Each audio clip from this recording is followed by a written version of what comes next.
What if I told you that everything you've been taught about building wealth is a lie?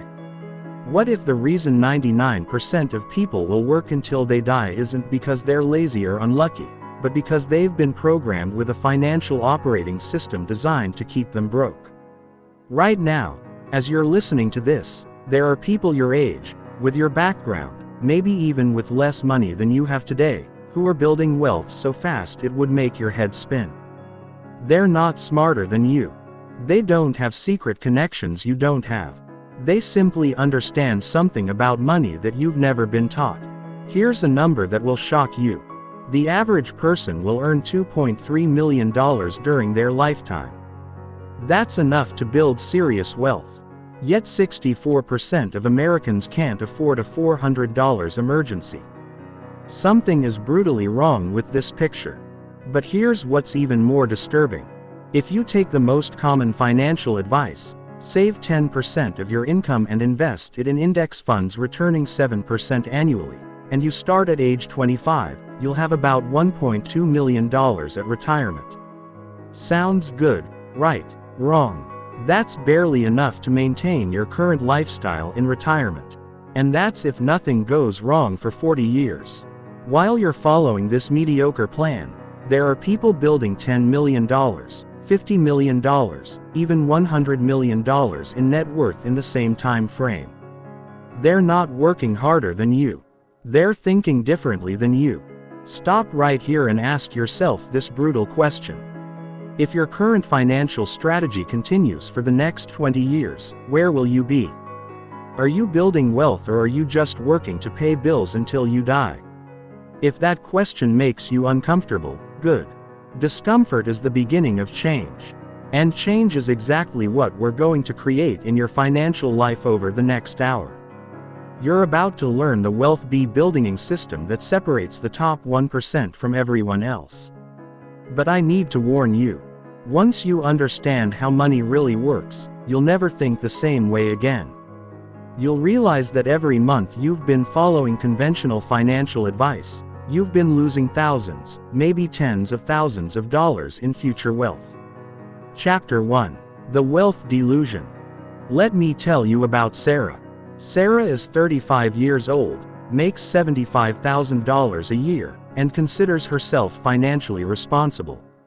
She saves 15% of her income, has a 401k, and reads financial books.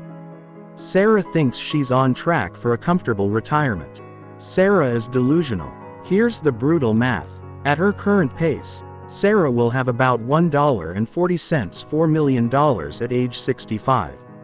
Sounds impressive until you realize that inflation will make that worth about $700,000 in today's purchasing power. She'll be able to withdraw about $28,000 per year without touching the principal. That's $2,300 per month. Try living on $2,300 a month when you're 65. But here's what Sarah doesn't know. While she's proudly saving her way to poverty, there's another woman, let's call her Michelle, who started with the same $75,000 salary, but learned to think like the wealthy. Michelle understood that saving money is the slowest way to build wealth. Instead, she focused on making her money work for her. Michelle bought her first rental property with a $15,000 down payment at age 25. That property generated $300 monthly cash flow. She reinvested that cash flow and her savings into more properties. By age 35, Michelle owned 8 rental properties, generating $2,400 monthly passive income.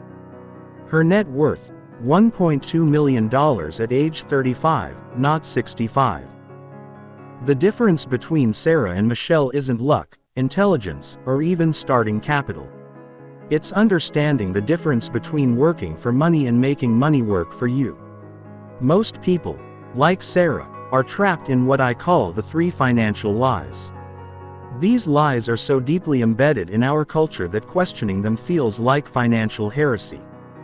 But questioning them is exactly what we're going to do right now. Financial lie number 1. Save your way to wealth. This is the biggest lie ever told about money. Here's the truth. You cannot save your way to wealth in a world with inflation. When you put money in a savings account, earning 1% interest while inflation runs at 3%. You're losing 2% of your purchasing power every year. You're not saving money. You're slowly going broke. Let me give you the numbers that will make this crystal clear. If you save $500 per month for 30 years in a savings account earning 1% interest, you'll have about $186,000. But because of inflation, that money will only buy what $77,000 buys today. You worked for 30 years to lose half your money. But here's what the wealthy know that you don't. Money sitting in a bank account is not an asset. It's a depreciating liability. The moment you deposit money into a savings account, you start losing money to inflation and opportunity cost. The wealthy don't save money. They deploy money. Every dollar they control is working to generate more dollars. They understand that in the modern economy, cash is trash unless it's moving toward cash flow or appreciation. Stop saving money and start deploying money. I don't care if you only have $100. That $100 needs to work for you, not sit in a bank account slowly losing value. But wait, you're probably thinking, I need my emergency fund. What if something happens? That's the broke person's mindset talking. The wealthy don't have emergency funds. They have cash flowing assets that can be liquidated if needed.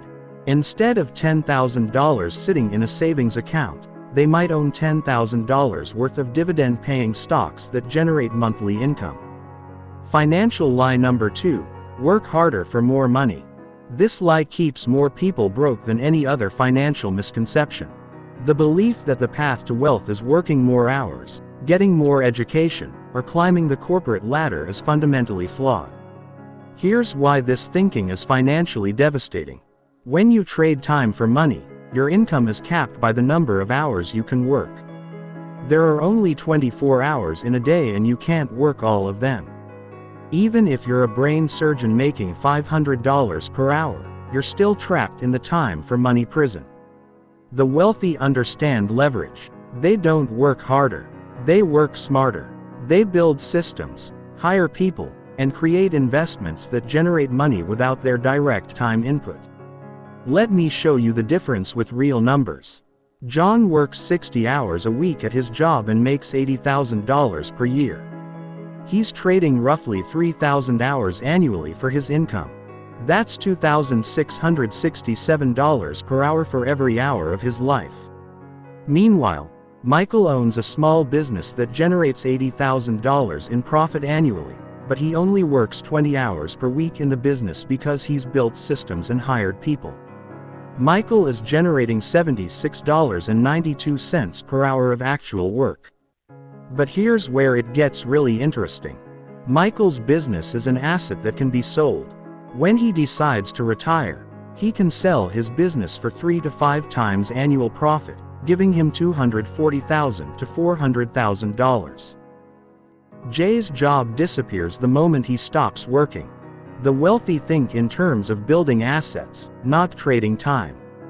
Every hour they work should either be building an asset or managing assets that generate income without their presence. If you're currently trading time for money, you need to immediately start planning your exit strategy. Begin building something that generates income without your direct time input. It could be a business, rental properties, dividend stocks, or royalties, but it needs to generate cash flow without consuming your time. Financial lie number 3, investing is risky. This lie is particularly dangerous because it keeps people in the safety of savings accounts while inflation slowly destroys their wealth. The truth is not investing is the riskiest financial strategy of all. Let me prove this with mathematics. If you keep $100,000 in a savings account for 20 years with 2% annual inflation, your money will only buy what $67,000 buys today. You safely lost $33,000 of purchasing power. Meanwhile, if you invested that same $100,000 in the stock market with an average return of 10% annually, you'd have about $673,000 after 20 years. Even accounting for inflation, that's real wealth creation. But what about market crashes, you ask? Here's what the wealthy understand about market volatility. Market crashes are buying opportunities, not disasters. When markets crash, assets go on sale. The wealthy buy more while the poor sell in panic. Warren Buffett made billions by understanding this principle. His famous quote, "Be fearful when others are greedy and greedy when others are fearful." Every market crash in history has been followed by recovery and new highs. Every single one. The real risk isn't market volatility. It's inflation risk and opportunity cost risk. By keeping money in safe investments, you guarantee that you'll lose purchasing power over time. But here's the crucial distinction the wealthy make.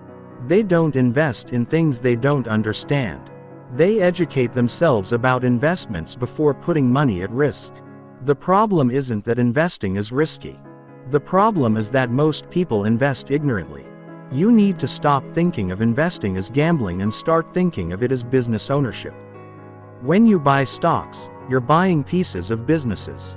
When you buy real estate, you're buying income-producing assets. When you buy bonds, you're lending money for interest payments. The wealthy don't avoid risk. They manage and calculate risk. They understand that the biggest risk is not taking enough risk to build real wealth. Now, let me show you the real difference between how broke people think and how wealthy people think about money. This mindset shift alone is worth millions of dollars over your lifetime. When broke people see a $500 expense, they think, "I can't afford this." When wealthy people see a $500 expense, they think, "How can I afford this?" The difference is profound. Broke people focus on the cost. Wealthy people focus on the value and the method of acquisition. If a wealthy person wants something that costs $500, they don't automatically reach into their savings. They ask, "How can I generate an extra $500 in cash flow to afford this without touching my assets?" This thinking leads to income generation rather than asset depletion. Instead of spending money, they figure out how to make money. This mindset compound over time creates massive wealth differences. Broke people say, "I can't afford to invest." Wealthy people say, "I can't afford not to invest." See the difference? One mindset focuses on limitations. The other focuses on solutions and opportunities. Broke people think about monthly payments. Wealthy people think about total cost and cash flow. When a broke person buys a car, they ask, "What's the monthly payment?"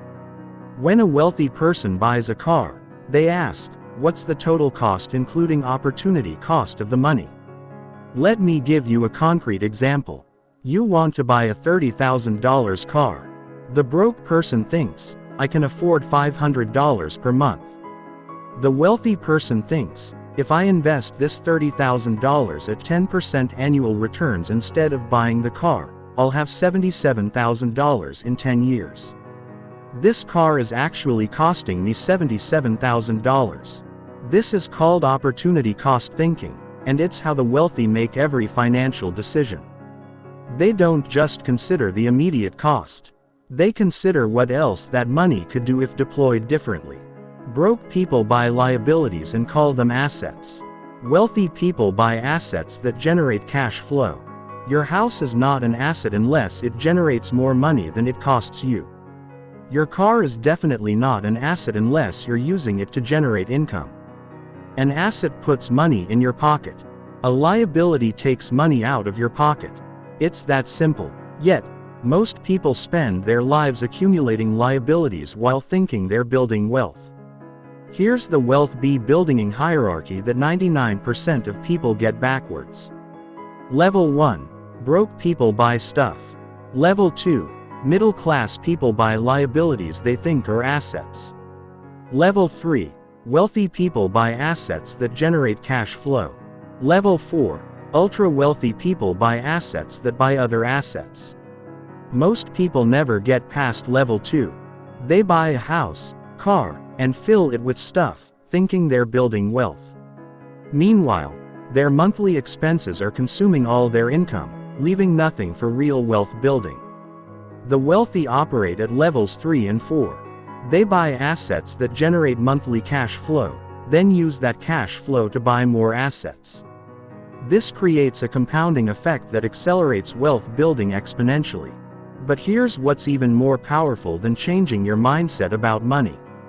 You need to understand the mathematical principles that create wealth faster than 99% of people even know is possible. The secret isn't just compound interest. That's basic level thinking. The real secret is compound leverage combined with geometric progression.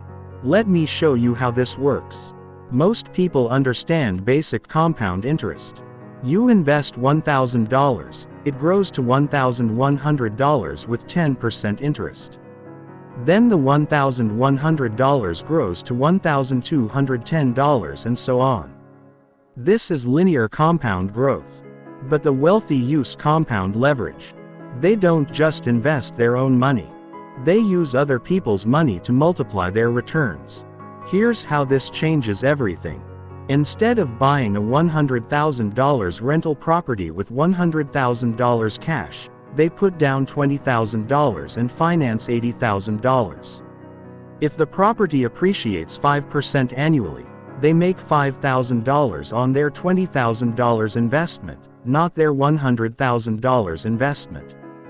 That's a 25% return on their actual cash invested, not 5%. But it gets even better. The tenant pays the mortgage, so the wealthy person is building equity with other people's money while generating cash flow. This is leverage, and it's how real wealth is built. The poor avoid debt because they use it to buy liabilities. The wealthy embrace debt because they use it to buy assets. Good debt makes you money. Bad debt costs you money. Learn the difference and your financial life will never be the same.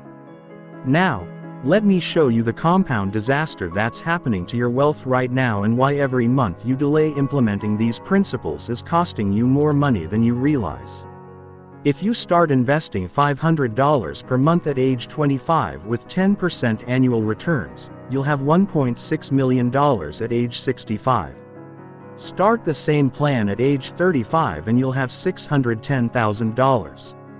Wait until 45 and you'll have only $227,000. Those 10 years from 25 to 35 cost you nearly $1 million in final wealth. Those aren't just 10 years. They're the most valuable 10 years because compound growth is exponential, not linear. But here's what's even more devastating. Every month you delay is costing you approximately $3,700 in future wealth. Every month. That means while you're thinking about starting, considering your options, and waiting for the right time, you're literally burning money. The right time was 10 years ago. The second best time is right now, today, this moment.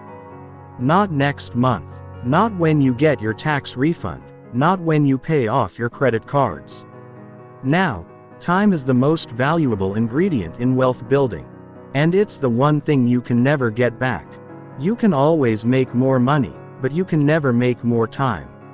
Stop waiting. Stop making excuses. Stop telling yourself you'll start when you have more money. Start with whatever you have right now, even if it's just $25. The habits and systems you build are more valuable than the initial amount you invest. But before you can build real wealth, you need to understand how the top 1% actually operate. Their wealth building system is completely different from what you've been taught. And it's exactly what we're going to cover next. The 1% don't just think differently about money. They operate with a completely different financial system. While 99% of people are playing checkers, the wealthy are playing 3D chess. They're not just making different moves, they're playing an entirely different game. Chapter 2. The 1% Wealth Operating System. Everything you've learned about building wealth is designed for average people to achieve average results. The problem is average results in wealth building mean working until you die. The top 1% use a completely different operating system. And once you understand it, you'll realize why conventional financial advice keeps people broke. The first principle of the 1% wealth operating system is leverage, but not the kind of leverage you think you understand. Most people think leverage means borrowing money to buy things. That's amateur hour. Real leverage means multiplying your results without multiplying your effort. There are 4 types of leverage that the wealthy use to build wealth faster than everyone else. Leverage type 1. People leverage. The wealthy understand that their time is their most valuable asset, so they never do anything that someone else can do cheaper. If you make $50 per hour at your job, but you spend Saturday afternoon mowing your lawn, you just worked for $15 per hour. The wealthy would pay someone $30 to mow their lawn and spend those 2 hours on activities that generate $100 plus per hour. But people leverage goes far beyond hiring a landscaper. The wealthy build teams of people who multiply their capabilities. They have assistants who manage their schedules, accountants who optimize their taxes, property managers who handle their real estate, and fund managers who grow their investments. Each person on their team allows them to focus on higher leverage activities. While you're spending weekend time managing your rental property, the wealthy person is analyzing their next acquisition because they have a property management company handling the day-to-day operations. Here's your first implementation step. Calculate your effective hourly rate from your primary income source. Then audit how you spend your time. Any activity you're doing that could be hired out for less than your hourly rate is costing you money. Stop doing those activities and hire others to do them. Leverage type 2. Capital leverage. This is what most people think of when they hear leverage, but they completely misunderstand how to use it properly.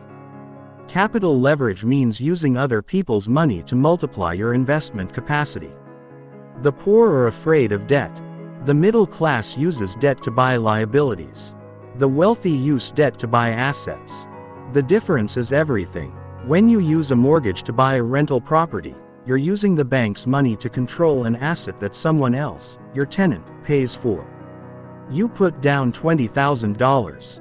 The bank provides $80,000 and your tenant pays the mortgage while you build equity and collect cash flow. If that property appreciates 5% annually, you make $5,000 per year on your $20,000 investment, which is a 25% return. Without leverage, you need $100,000 to make the same $5,000, giving you only a 5% return. But here's where capital leverage becomes truly powerful. You can repeat this process multiple times.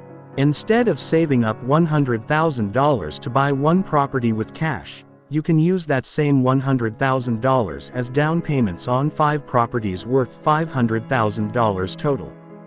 The wealthy understand that cash sitting in assets that don't use leverage is lazy money.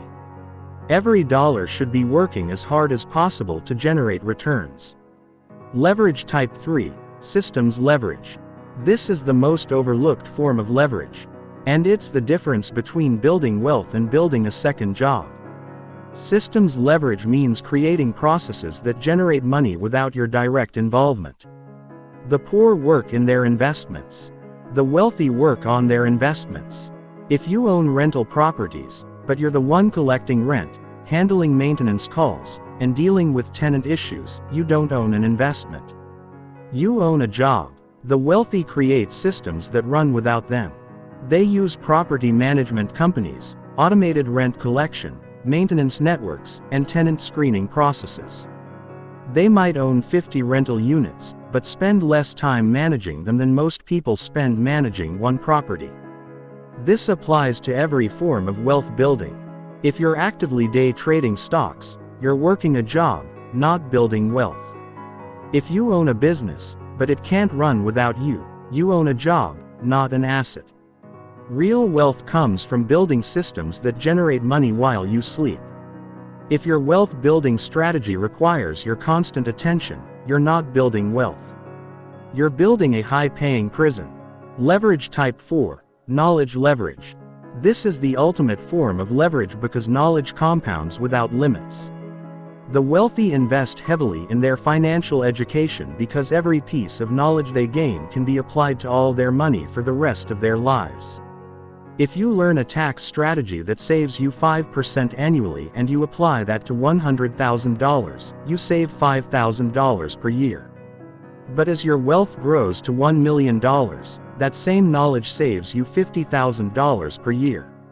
The knowledge scales with your wealth. The wealthy spend 10 to 20% of their income on education, coaching, and knowledge acquisition. They buy courses, hire mentors, attend seminars, and join mastermind groups. The poor think this is an expense. The wealthy know it's the highest return investment they can make. But here's the key. They don't just consume information. They implement immediately. Knowledge without action is worthless. Every piece of financial education should result in specific changes to your wealth building strategy. Your minimum standard should be spending 1% of your income annually on financial education. If you make $50,000, spend at least $500 per year learning how to build wealth. If you make $100,000, spend at least $1,000. This investment will return hundreds of times its cost over your lifetime. Now that you understand the 4 types of leverage, let me show you the second principle of the 1% wealth operating system. The critical distinction between income and wealth. Most people think having a high income means they're wealthy. This is completely wrong and financially dangerous. Income is what you earn. Wealth is what you keep and what works for you. I know doctors making $400,000 per year who are broke. I know small business owners making $80,000 per year who are millionaires. The difference isn't the income, it's what they do with the income. High-income earners often fall into the lifestyle inflation trap. As their income increases, their expenses increase proportionally. They buy bigger houses, more expensive cars, and higher maintenance lifestyles. Their income goes up, but their wealth doesn't. Meanwhile, the wealth builders maintain modest lifestyles regardless of their income level.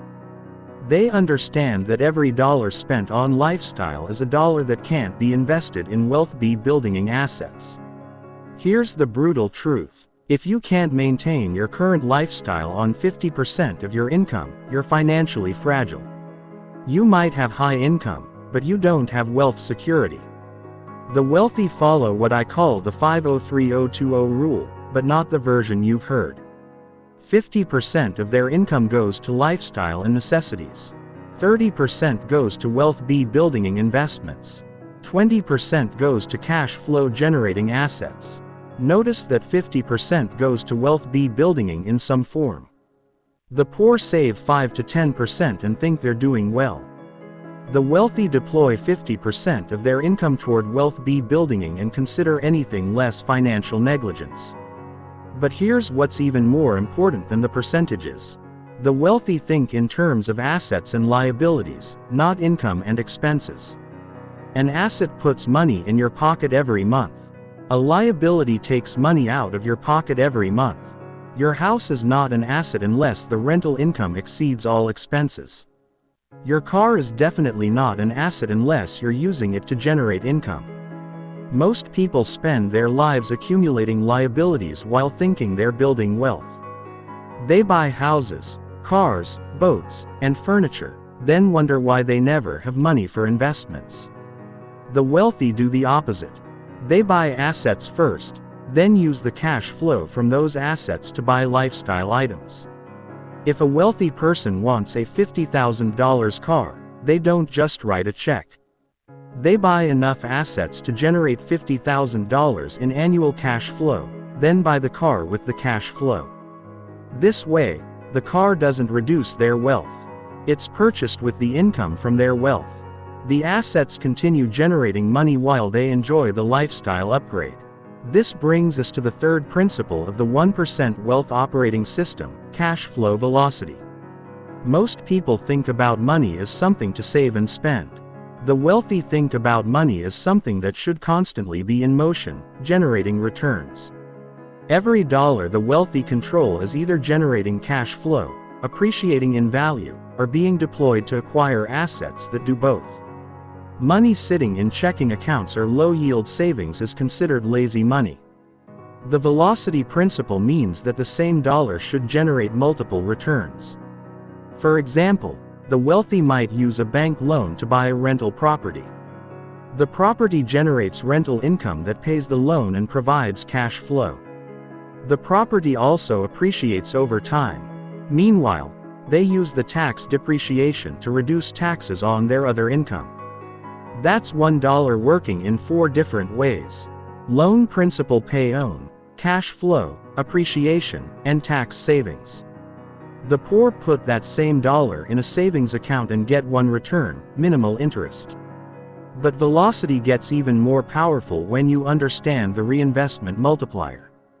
The wealthy never spend investment returns on lifestyle. They reinvest every dollar of return to generate even more returns. If a wealthy person makes $10,000 from their investments this year, that $10,000 immediately gets deployed into more investments. This creates compound acceleration that builds wealth exponentially rather than linearly. The poor make $10,000 from investments and spend it on vacation or lifestyle upgrades. They interrupt the compound process and reset their wealth building to zero. Here's a specific example of how this plays out over time. 2 people each invest $50,000 in assets, generating 10% annual returns. Person A spends the $5,000 annual return on lifestyle. Person B reinvests the returns. After 20 years, Person A still has $50,000 in assets. Plus, they enjoyed $100,000 in lifestyle spending. Person B has $336,000 in assets. The difference, $186,000 in final wealth.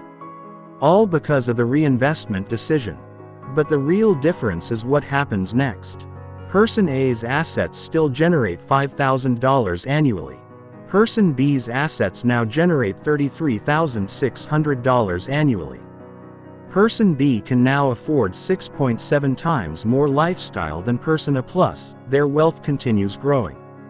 This is why the wealthy get richer faster over time. Their wealth building accelerates while everyone else's stays linear. The 4th principle of the 1% wealth operating system is geographic and currency arbitrage. While most people build wealth within their local economy, the wealthy think globally. They understand that different countries offer different opportunities for wealth acceleration, tax optimization, and cost arbitrage. For example, the wealthy might earn income in high-income countries, but invest in emerging markets with higher growth potential. They might establish tax residence in low-tax jurisdictions while maintaining business operations in high-opportunity markets.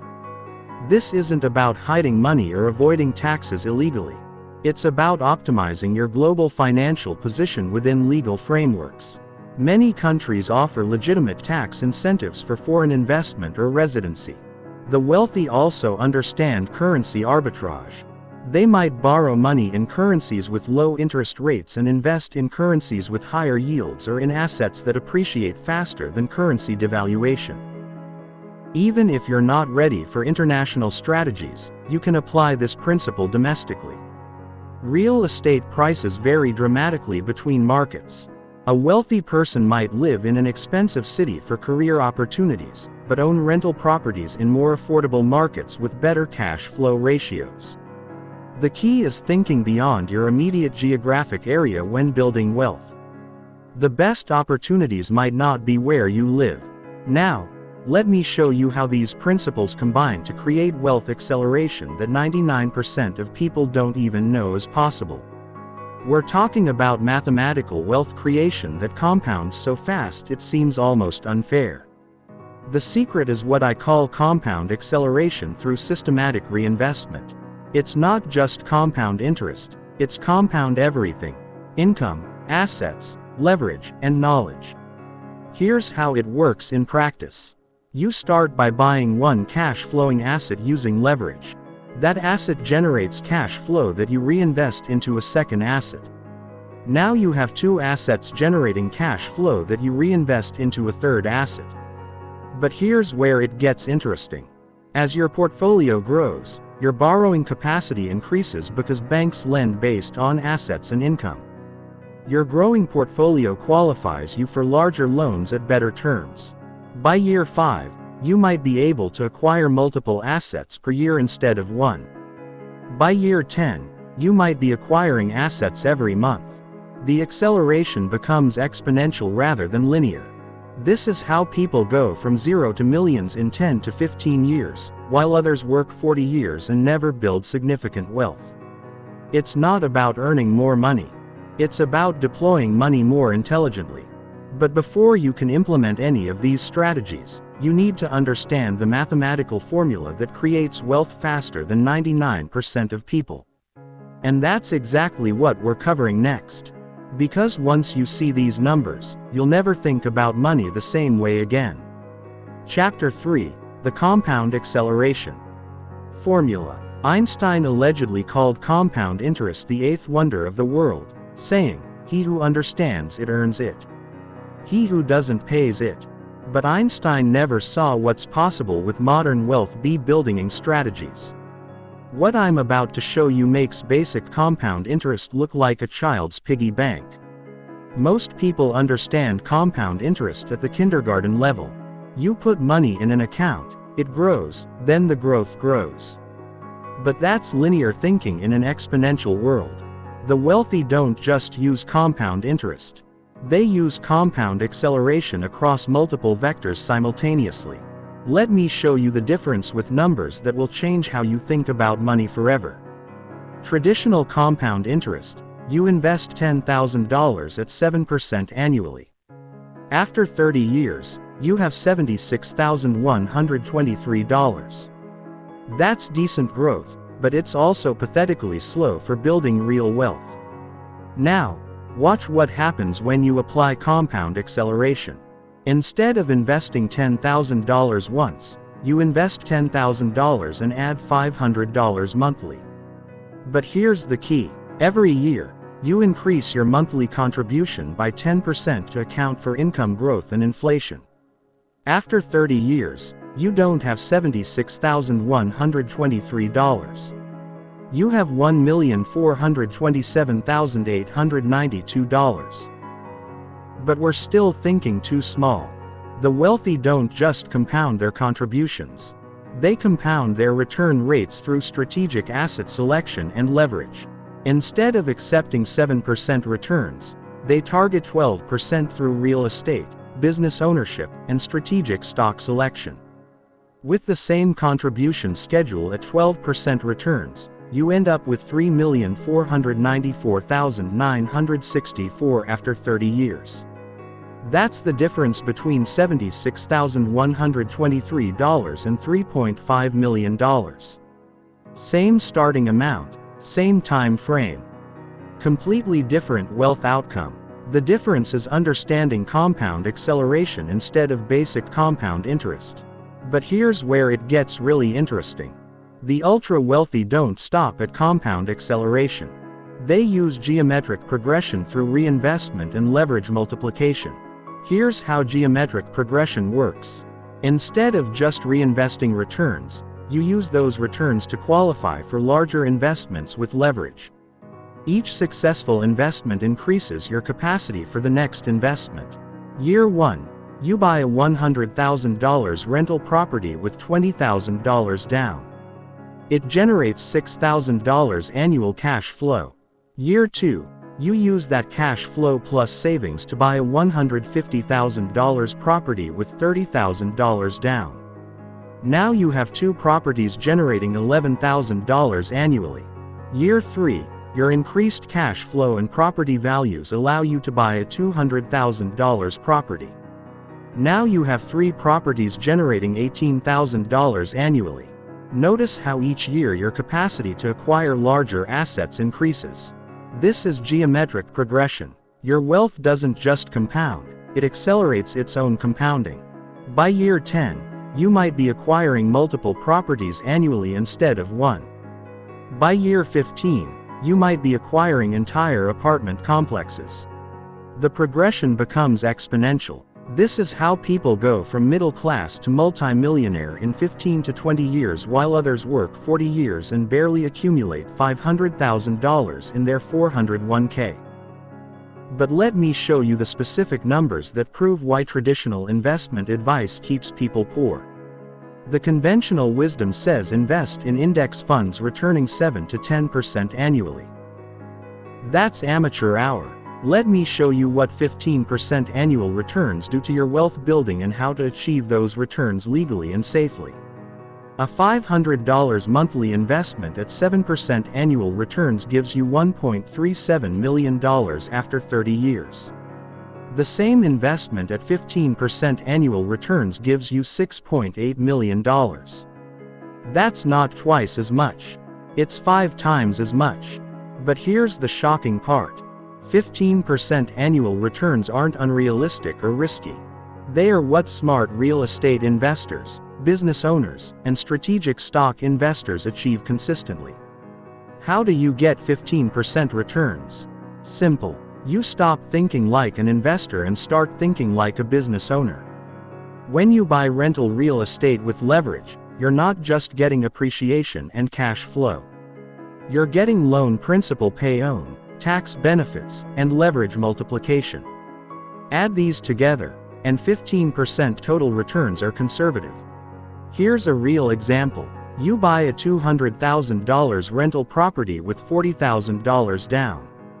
The property appreciates 4% annually, generates $1,500 monthly rent, and provides $3,000 in annual tax savings through depreciation. Annual appreciation, $8,000 annual cash flow after expenses, $6,000 annual principal pay-own, $2,400 annual tax savings, $3,000. Total annual return $19,400. That's a 48.5% return on your $40,000 investment. And this is conservative. Many real estate investors achieve much higher returns through value-add strategies, market timing, and advanced financing techniques. But real estate is just one path to 15% plus returns. Business ownership, when done correctly, can generate 25 to 50% annual returns. Strategic stock investing in undervalued companies can generate 20% plus returns. Even high-yield dividend strategies can generate 12 to 15% returns. The key is diversifying across multiple high-return strategies rather than settling for index fund mediocrity. But here's what's even more powerful than high returns: the reinvestment multiplier effect. Most people make the crucial mistake of spending their investment returns on lifestyle. They make $10,000 from their investments and spend it on vacations, cars, or home improvements. This completely destroys the compound acceleration process. The wealthy never spend investment returns on consumption. Every dollar of return immediately gets reinvested to generate even more returns. This creates what I call the reinvestment multiplier effect. Let me show you how powerful this is with specific numbers. Two people each start with $50,000 invested at 12% annual returns. Person A spends the annual returns on lifestyle. After 20 years, they still have $50,000 in investments, but they enjoyed $120,000 in lifestyle spending. Person B reinvests all returns. After 20 years, they have $483,314 in investments. They can now generate $58,000 annually in returns, which is nearly half of the total lifestyle spending person A enjoyed over 20 years. But person B gets this amount every year going forward. The difference compounds over time. By year 30, person A still has $50,000 generating $6,000 annually. Person B has $1.5 million, generating $180,000 annually. Person B can now afford 30 times more lifestyle than person A plus, their wealth continues growing exponentially. This is why the wealthy get richer faster over time while everyone else stays stuck in financial mediocrity. But the reinvestment multiplier effect becomes truly powerful when combined with leverage cycling. Leverage cycling means using your growing asset base to qualify for larger and larger investments. As your net worth increases, banks will lend you more money at better terms. This allows you to acquire larger assets that generate more cash flow, which increases your net worth further, which qualifies you for even larger loans. It's a positive feedback loop that accelerates wealth building exponentially. Here's how it works in practice. Year 1. You have $100,000 net worth and qualify for a $400,000 investment property loan. Year 3. Your properties have appreciated and you've paid down debt. Your net worth is now $180,000. You qualify for a $600,000 loan. Year 5. Your net worth is $320,000. You qualify for a $1 million loan. Year 8. Your net worth is $650,000. You qualify for a $2 million loan. Notice how your investment capacity accelerates over time. This is how people go from small-time investors to major real estate mogul in 10 to 15 years. The same principle applies to business ownership. As your business grows and generates more cash flow, you can reinvest profits to grow faster, acquire competitors, or start additional businesses. But here's the crucial point that 99% of people miss. This acceleration only works if you reinvest everything and live below your means during the accumulation phase. If you start spending the cash flow on lifestyle upgrades, you break the acceleration cycle and reset your wealth building to linear growth. The wealthy understand that the accumulation phase requires delayed gratification, but the payoff is permanent financial freedom. Now, let me show you the advanced strategies that separate millionaires from multimillionaires: geographic arbitrage and currency leverage. While most people build wealth within their local economy, the ultra-wealthy think globally. They understand that different countries and regions offer different opportunities for wealth acceleration. Geographic arbitrage means earning income in high-income areas while investing in lower-cost, higher-yield markets. For example, you might work in San Francisco where salaries are high but own rental properties in Cleveland where property prices are low relative to rental income. This strategy allows you to maximize both your earning potential and your investment returns. The same $300,000 might buy one small condo in San Francisco that generates minimal cash flow or 5 rental properties in Cleveland that generates substantial monthly income. The wealthy also use international geographic arbitrage. They might establish businesses in high-growth emerging markets while maintaining residence in countries with favorable tax treaties. Currency leverage takes this concept further. The wealthy understand that different currencies appreciate and depreciate at different rates, creating opportunities for wealth multiplication. For example, if you borrow money in a currency that's depreciating and invest in assets denominated in an appreciating currency, you benefit from both the investment returns and the currency exchange gains. This isn't speculation. It's strategic positioning based on economic fundamentals. Countries with strong economies, growing populations, and sound fiscal policies tend to have appreciating currencies over time. But even if international strategies seem too complex, you can apply these principles domestically. Real estate markets vary dramatically within the same country. Stock markets in different sectors perform differently. Commodity prices fluctuate based on global supply and demand. The key is diversifying not just across asset types, but across geographic regions, currencies, and economic sectors. This reduces risk while maximizing opportunities for acceleration. Now, here's the mathematical truth that will shock you. The difference between starting your wealth building today versus waiting 1 year isn't just 12 months of returns. Because of compound acceleration, waiting 1 year could cost you hundreds of thousands of dollars in final wealth. Let me prove this with numbers that will make you want to start investing today. If you invest $1,000 monthly starting at age 25 with 12% annual returns, you'll have $7.3 million at age 65.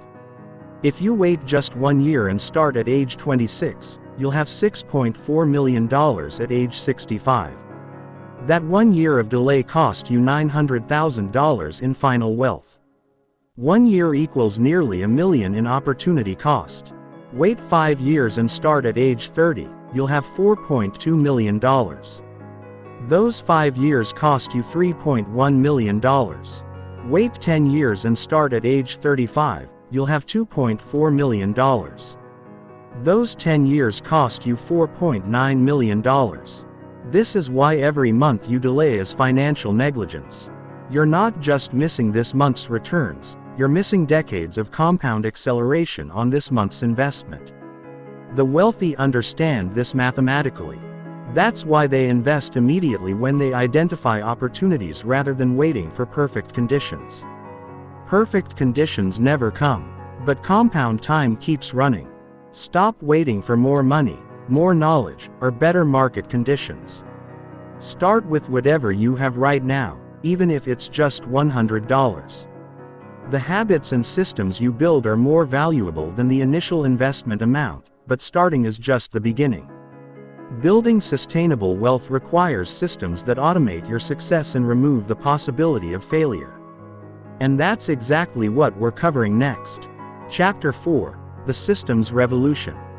Here's the brutal truth about wealth building that nobody wants to admit. Motivation is worthless. Discipline is unreliable. The only thing that creates consistent wealth building is systems that automate your success and make failure impossible. Most people approach wealth building like a diet. They get excited, make dramatic changes, work really hard for a few weeks, then slowly drift back to their old habits. 6 months later, they're exactly where they started, maybe even worse off. The wealthy don't rely on motivation or discipline. They build systems that guarantee wealth building happens automatically, regardless of how they feel on any given day. Let me show you the difference between hoping for wealth and systematically creating wealth. The hope-based approach: I'm going to save more money this year. I'll invest regularly and cut my expenses. This person relies on willpower and good intentions. They might succeed for a few months, but eventually life gets busy, motivation fades, and they stop following their plan. The systems-based approach: I'm going to automate $500 monthly transfers from my checking account to my investment account on the same day I get paid. I'm going to set up automatic investing in predetermined assets. I'm going to automate bill payments so my expenses are predictable and controlled. The systems-based person succeeds because they've removed the possibility of failure. They don't have to remember to invest, decide how much to invest, or choose what to invest in. It happens automatically. This is the first principle of wealth building systems. Automate everything that can be automated. Here's your complete wealth building automation system. Step 1. Automate your savings rate before you see the money. Set up automatic transfers from your checking account to your investment accounts the same day you get paid. This isn't budgeting. This is paying yourself first before you have a chance to spend the money on anything else. The amount should be uncomfortable but not impossible. If you can easily afford to save $500 monthly, you should probably be saving $750. The slight discomfort forces you to optimize your expenses and find additional income sources. Step 2. Automate your investment strategy. Don't manually pick stocks or try to time the market. Set up automatic investing in predetermined assets based on your strategy. This could be index funds, real estate investment trusts, or automatic purchase of specific stocks. The key is removing emotion and timing from your investment decisions. Markets go up and down, but your automatic investing continues regardless of market conditions.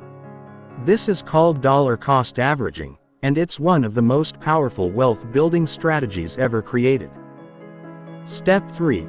Automate your expense control. Set up automatic bill payments for all fixed expenses. This prevents late fees and makes your spending predictable. More importantly, it forces you to live on whatever's left after automatic savings and bill payments. Most people try to save whatever's left after expenses. The wealthy reverse this. They save first, pay bills second, and live on whatever remains. This forces lifestyle optimization rather than savings optimization. Step 4. Automate your income optimization. Set up systems that automatically increase your income over time. This could mean automatic annual salary negotiations, systematic skill development, or automated business processes that generate income without your direct involvement. The wealthy don't just work harder for more money. They build systems that automatically increase their earning capacity over time. But automation is just the foundation. The real power comes from the elimination strategy.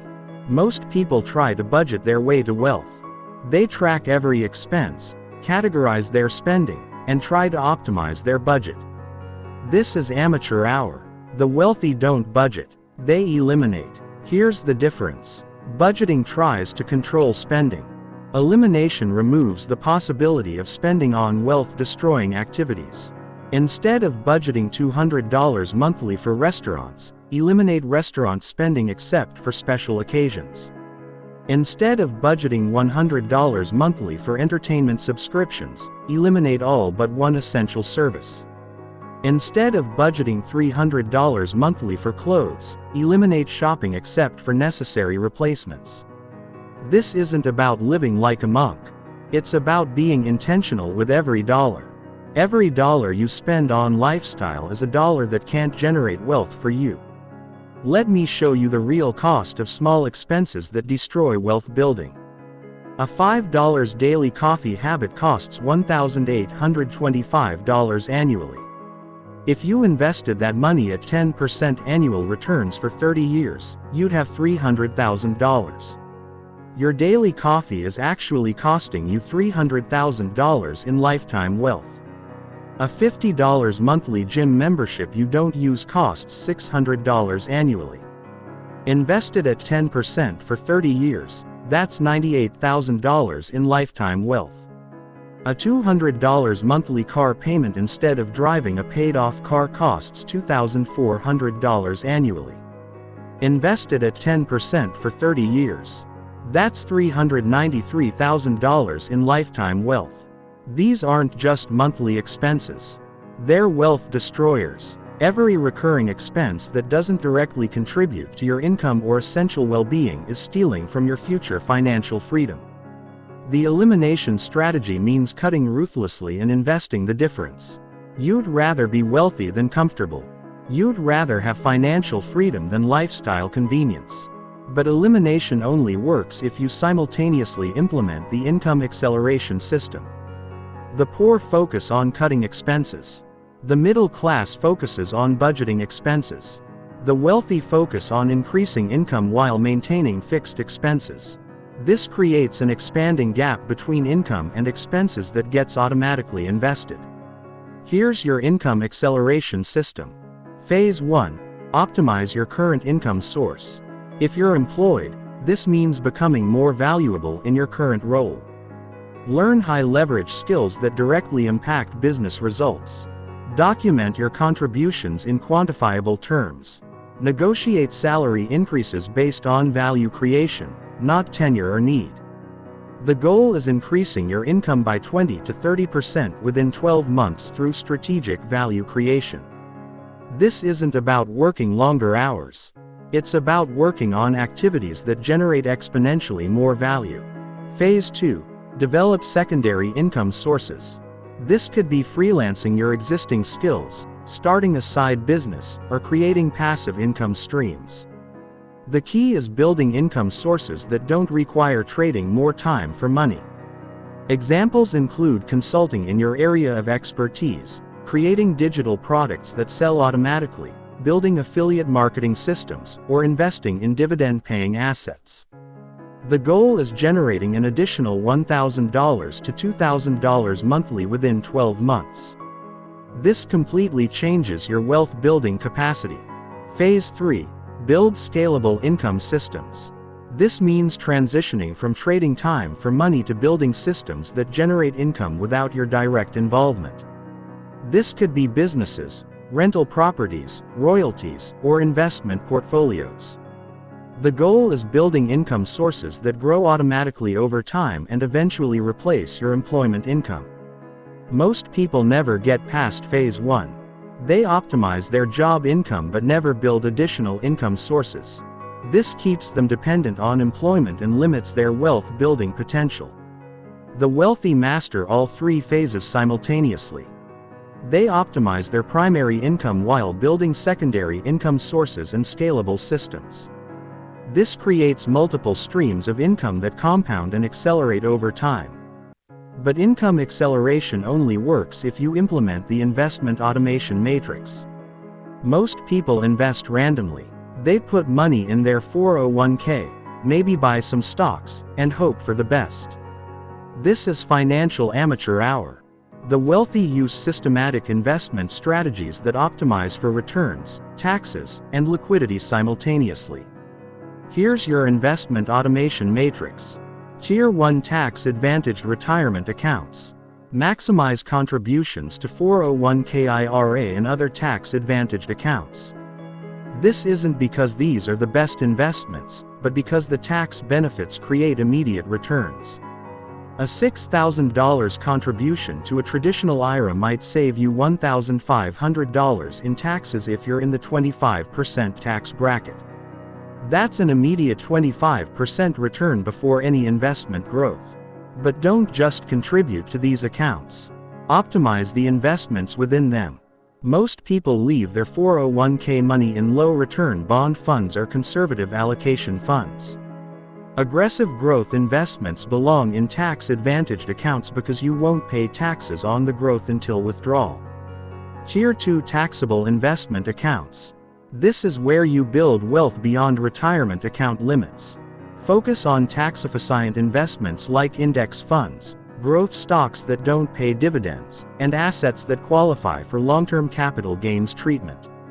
The goal is building a substantial taxable investment portfolio that can provide income and liquidity before retirement age. Retirement accounts are locked up until age 59.5, but taxable accounts provide flexibility for earlier financial independence. Tier 3, alternative investments. This includes real estate, business ownership, peer-to-peer lending, cryptocurrency, commodities, and other non-traditional assets. These typically offer higher returns but require more knowledge and active management. The wealthy typically have 30 to 50% of their wealth in alternative investments because they offer higher returns and diversification from traditional stock and bond markets.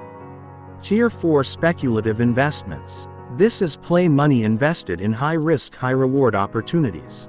Individual stocks, startup investments, cryptocurrency speculation or other aggressive strategies belong here.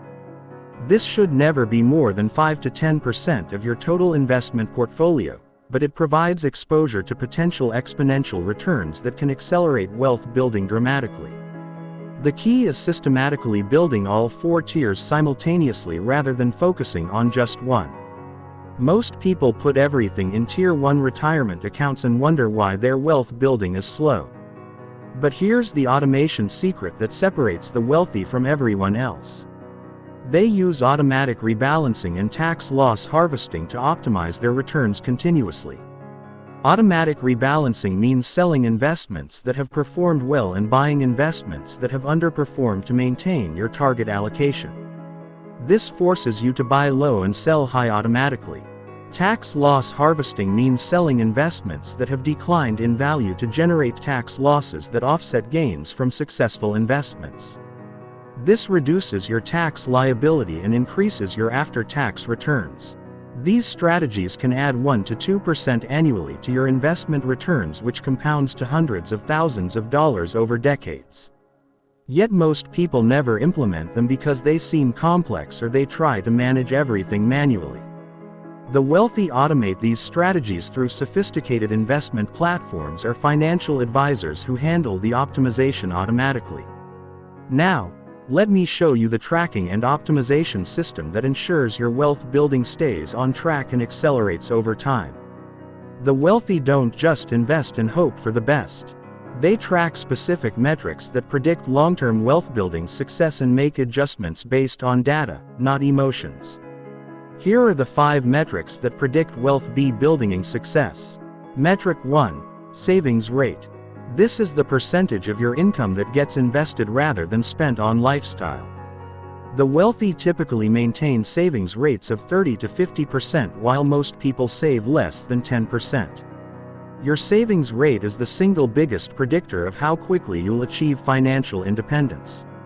If you save 50% of your income, you can retire in 17 years. If you save 10%, you'll need 51 years. Track your savings rate monthly and optimize it constantly. Every 1% increase in savings rate reduces your time to financial independence by approximately 1 year. Metric 2. Investment return rate. This is the annual return you're generating on your investments after fees and taxes. The wealthy typically target 12 to 15% annual returns through strategic asset allocation and alternative investments. Most people don't know their actual investment returns because they don't track them systematically. They might think they're doing well because their account balance is growing, but they're not calculating their actual percentage returns. Track your returns monthly and compare them to relevant benchmarks. If you're consistently underperforming, you need to optimize your investment strategy. Metric 3. Net worth growth rate. This is how fast your total wealth is increasing. The wealthy typically see net worth growth of 20 to 30% annually during their accumulation phase through high savings rates and strong investment returns. Calculate your net worth monthly and track the growth rate. This metric combines your savings rate and investment returns into one number that shows your overall wealth building velocity. Metric 4. Cash flow from investments.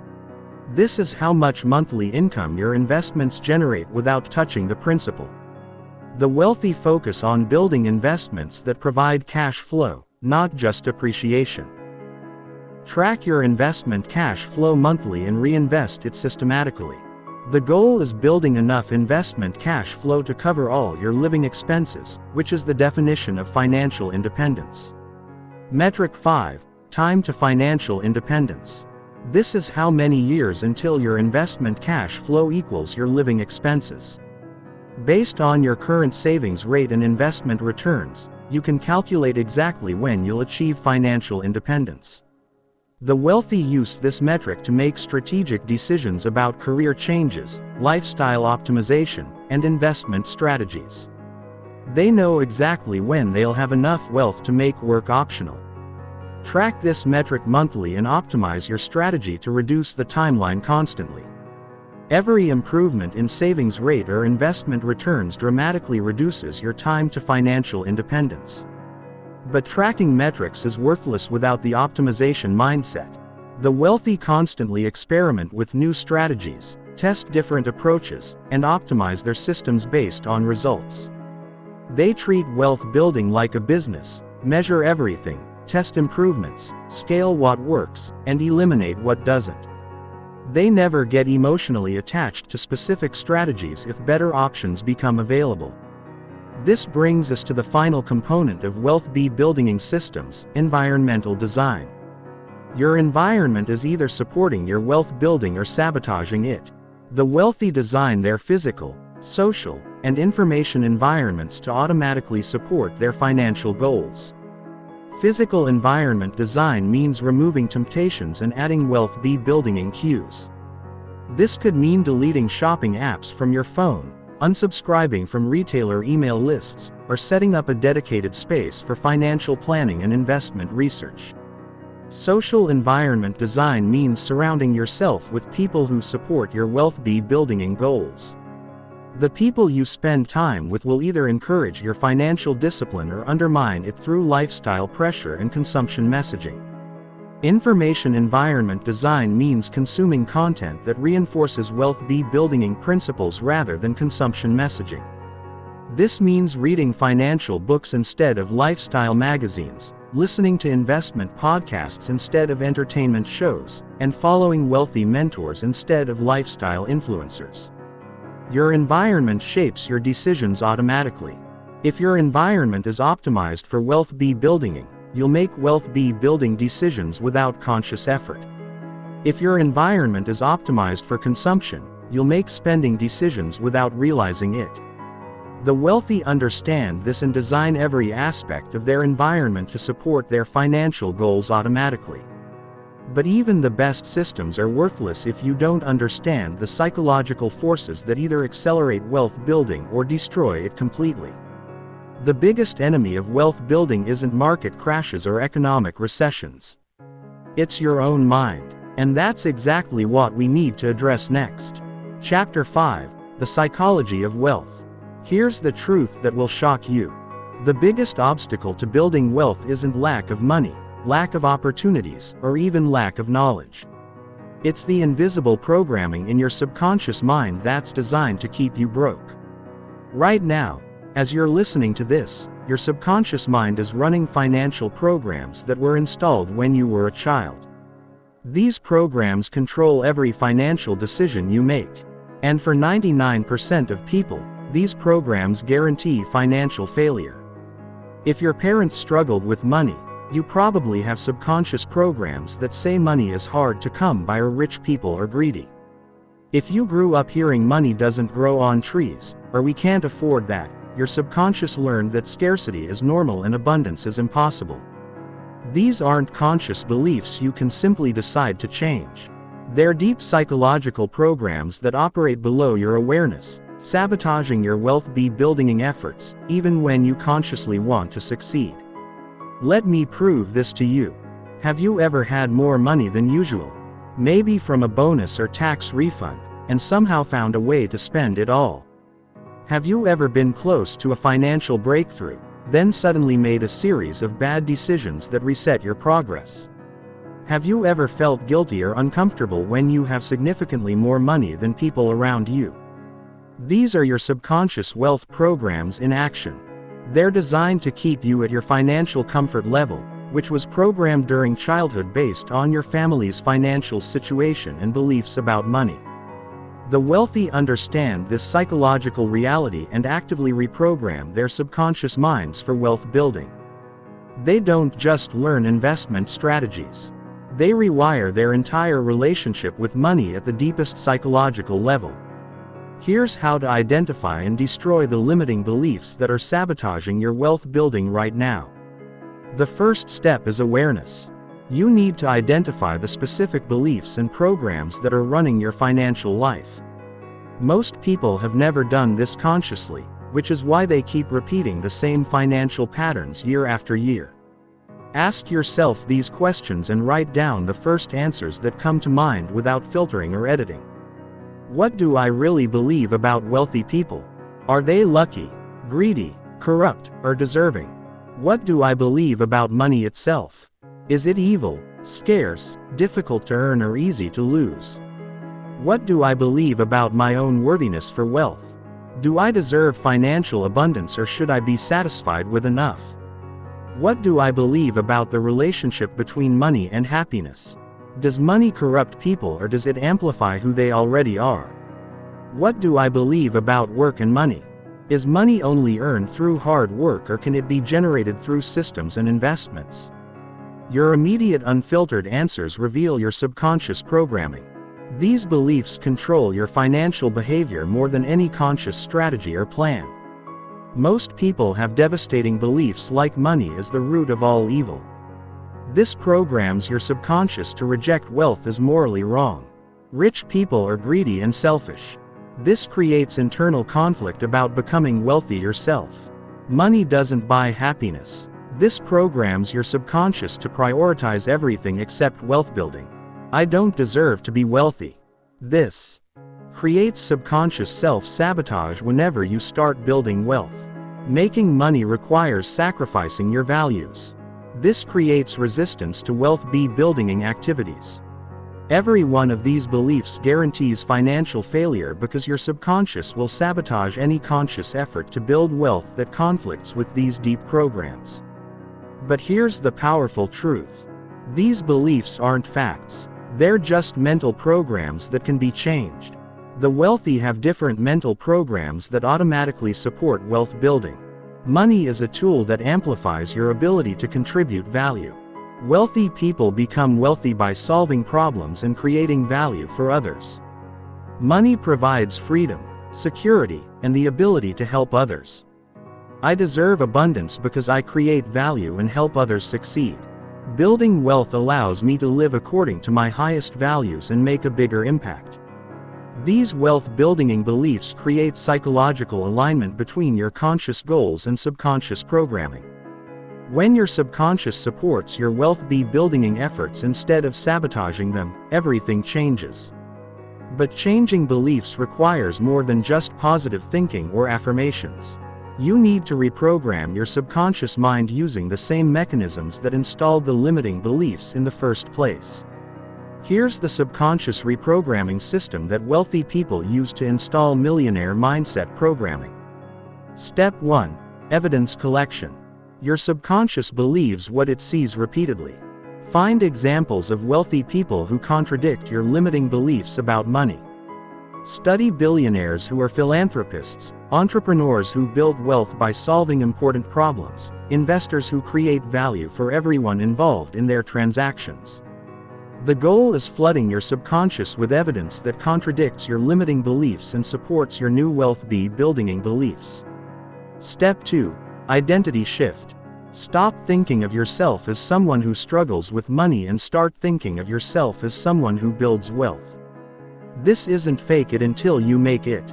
This is recognizing that your identity shapes your behavior. If you see yourself as bad with money, you'll make decisions that confirm this identity. If you see yourself as someone who builds wealth systematically, you'll make different decisions that support this identity.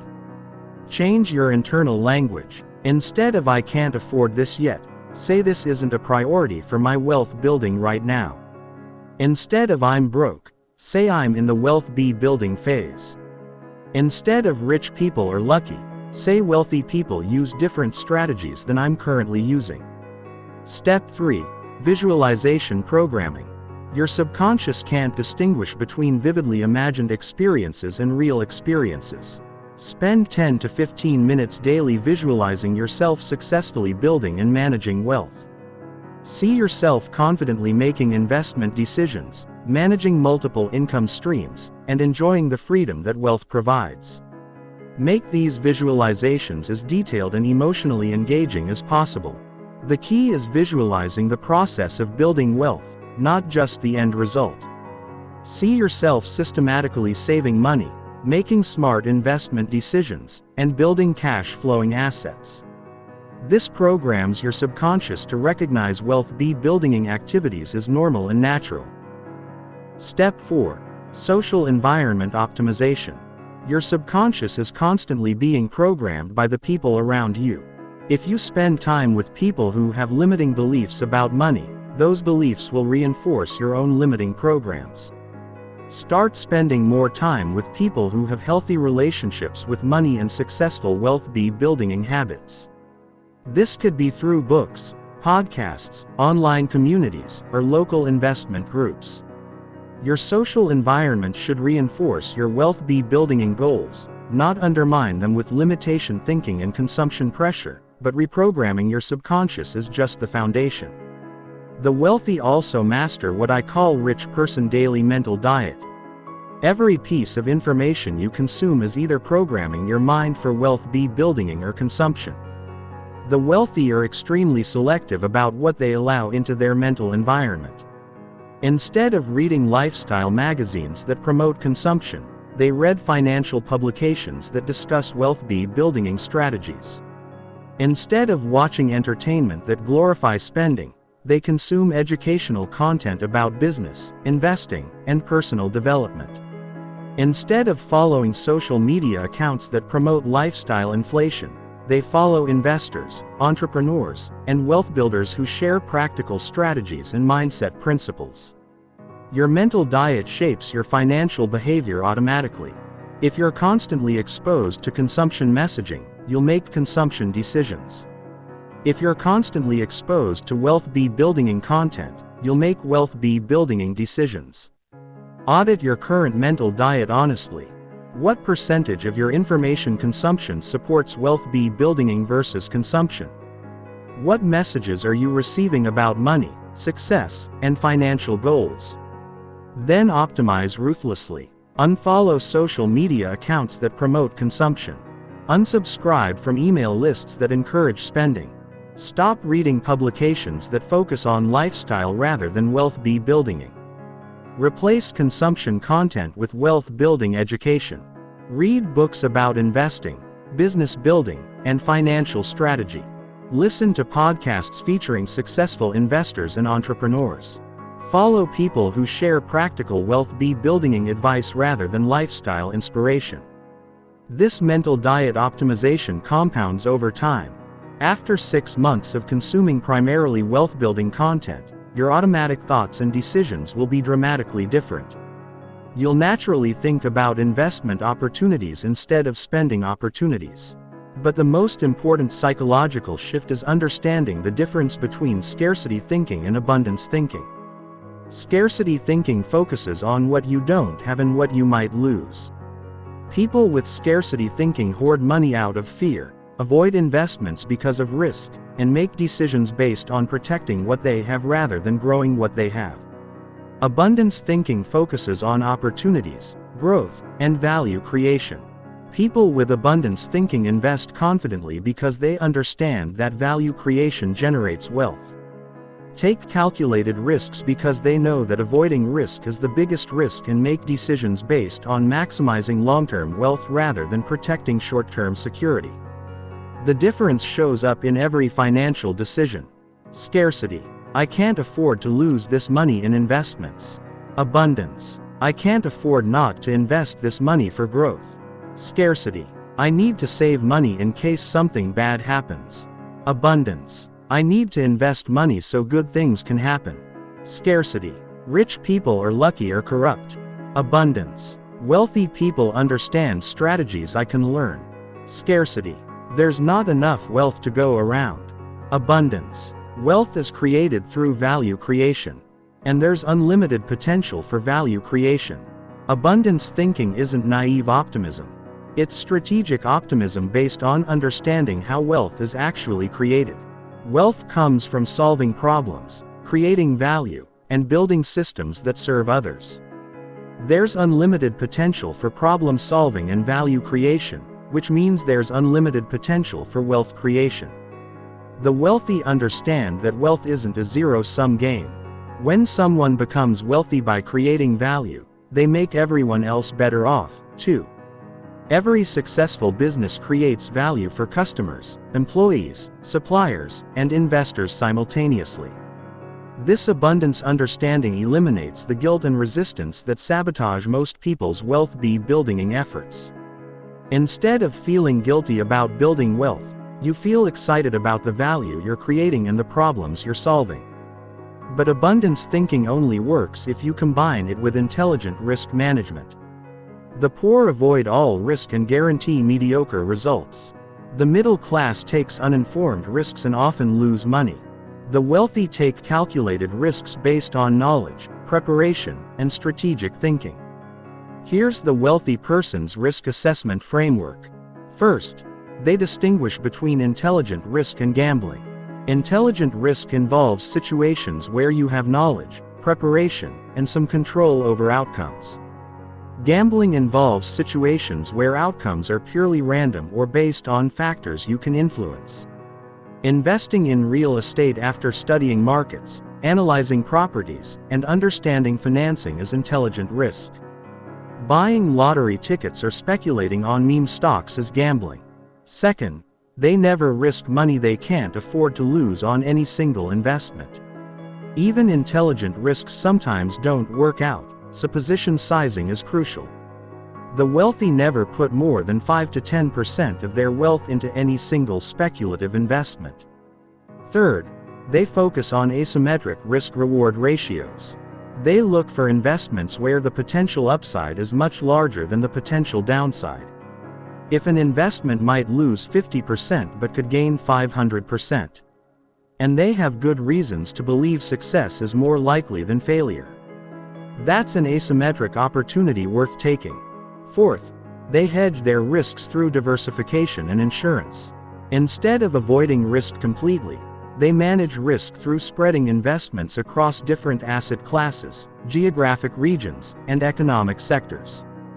This risk management framework allows them to take advantage of wealth building opportunities that the poor avoid out of fear while protecting themselves from catastrophic losses that destroy wealth. The result is steady wealth accumulation with occasional acceleration from successful high-return investments. But risk management is just one component of wealthy psychology. The ultimate psychological skill is what I call delayed gratification mastery. The poor want immediate rewards and avoid immediate discomfort. The wealthy accept immediate discomfort for long-term rewards. This simple difference creates dramatically different financial outcomes over time. Every wealth-building decision involves choosing delayed gratification over immediate gratification. Investing money instead of spending it on lifestyle. Building businesses instead of just earning salaries. Learning about finances instead of being entertained. Optimizing expenses instead of buying whatever you want. Working on wealth building systems instead of relaxing. The wealthy have trained themselves to find satisfaction in delayed gratification. They get excited about compound growth, appreciate the process of building assets, and find meaning in creating long-term financial security. The poor find delayed gratification painful, and seek immediate relief through spending, entertainment, and consumption. This guarantees that they'll never build significant wealth because wealth building requires consistent delayed gratification over years or decades. But here's the secret. You can train yourself to enjoy delayed gratification by connecting it to your deepest values and most important goals. If building wealth means providing security for your family, you'll find satisfaction in making investments instead of purchases. If building wealth means having freedom to pursue meaningful work, you'll enjoy optimizing expenses instead of lifestyle inflation. If building wealth means being able to contribute to causes you care about, you'll appreciate the compound growth process. The key is connecting every wealth building decision to something more important than immediate comfort or pleasure. When you have strong enough reasons for building wealth, delayed gratification becomes easier and eventually enjoyable. This brings us to the final psychological component: vision casting for your ideal financial life. The wealthy don't just build wealth for the sake of having money. They have clear, compelling visions of what they want their wealth to enable. This vision provides motivation during difficult periods and guidance for strategic decisions. Your financial vision should be specific, emotional, and inspiring.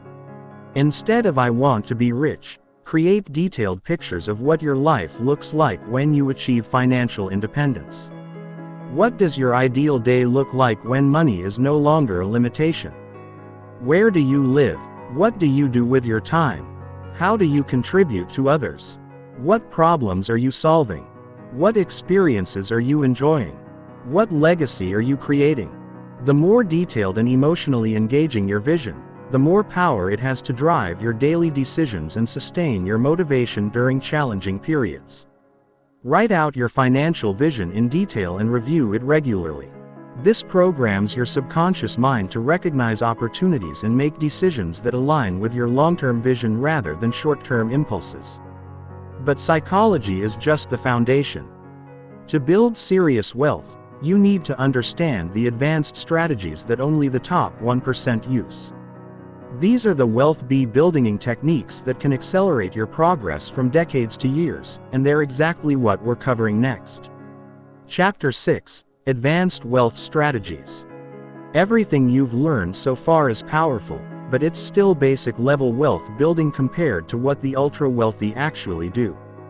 The strategies I'm about to share with you are what separate millionaires from multimillionaires, and they're completely unknown to 99% of people. These aren't complex financial instruments that require millions to implement. These are strategic approaches that you can start using immediately regardless of your current wealth level. But they require a completely different way of thinking about wealth building. The first advanced strategy is business ownership and equity building. Here's the truth that will change your entire approach to wealth. You cannot build serious wealth as an employee. Employment caps your income potential and provides no equity building. The wealthy understand that true wealth comes from owning assets that appreciate and generate cash flow without your direct labor. The fastest way to build wealth is owning a business. Not working in a business, owning a business. Business ownership provides multiple wealth-building mechanisms simultaneously. Income from business operations that can exceed employment income significantly. Equity appreciation as the business grows in value over time. Tax advantages that aren't available to employees. Cash flow that can be reinvested into additional wealth-building assets. Exit value when you eventually sell the business. Let me show you the numbers that prove why business ownership accelerates wealth building. Employee path. You earn $100,000 annually. Save 20% and invest it at 10% returns. After 20 years, you have $1.2 million. Business owner path. You build a business that generates $100,000 annual profit. You reinvest 50% into growing the business and save 20% in outside investments. After 20 years, your business is worth $2 million. 20 times annual profit. Plus, you have $600,000 in outside investments. Total wealth, $2.6 million. That's more than double the wealth from the same starting income. But the business owner path actually offers much more upside potential. Businesses can scale exponentially in ways that employment income cannot. But here's what's even more powerful. You don't need original business ideas or huge startup capital to become a business owner. The fastest path to business ownership is buying existing businesses. There are thousands of profitable businesses for sale at any time, many requiring minimal down payments. If you understand business acquisition financing, here's how to buy a business with little or no money down. Step 1. Find businesses generating $100,000 to $500,000 annual profit in industries you understand. Step 2.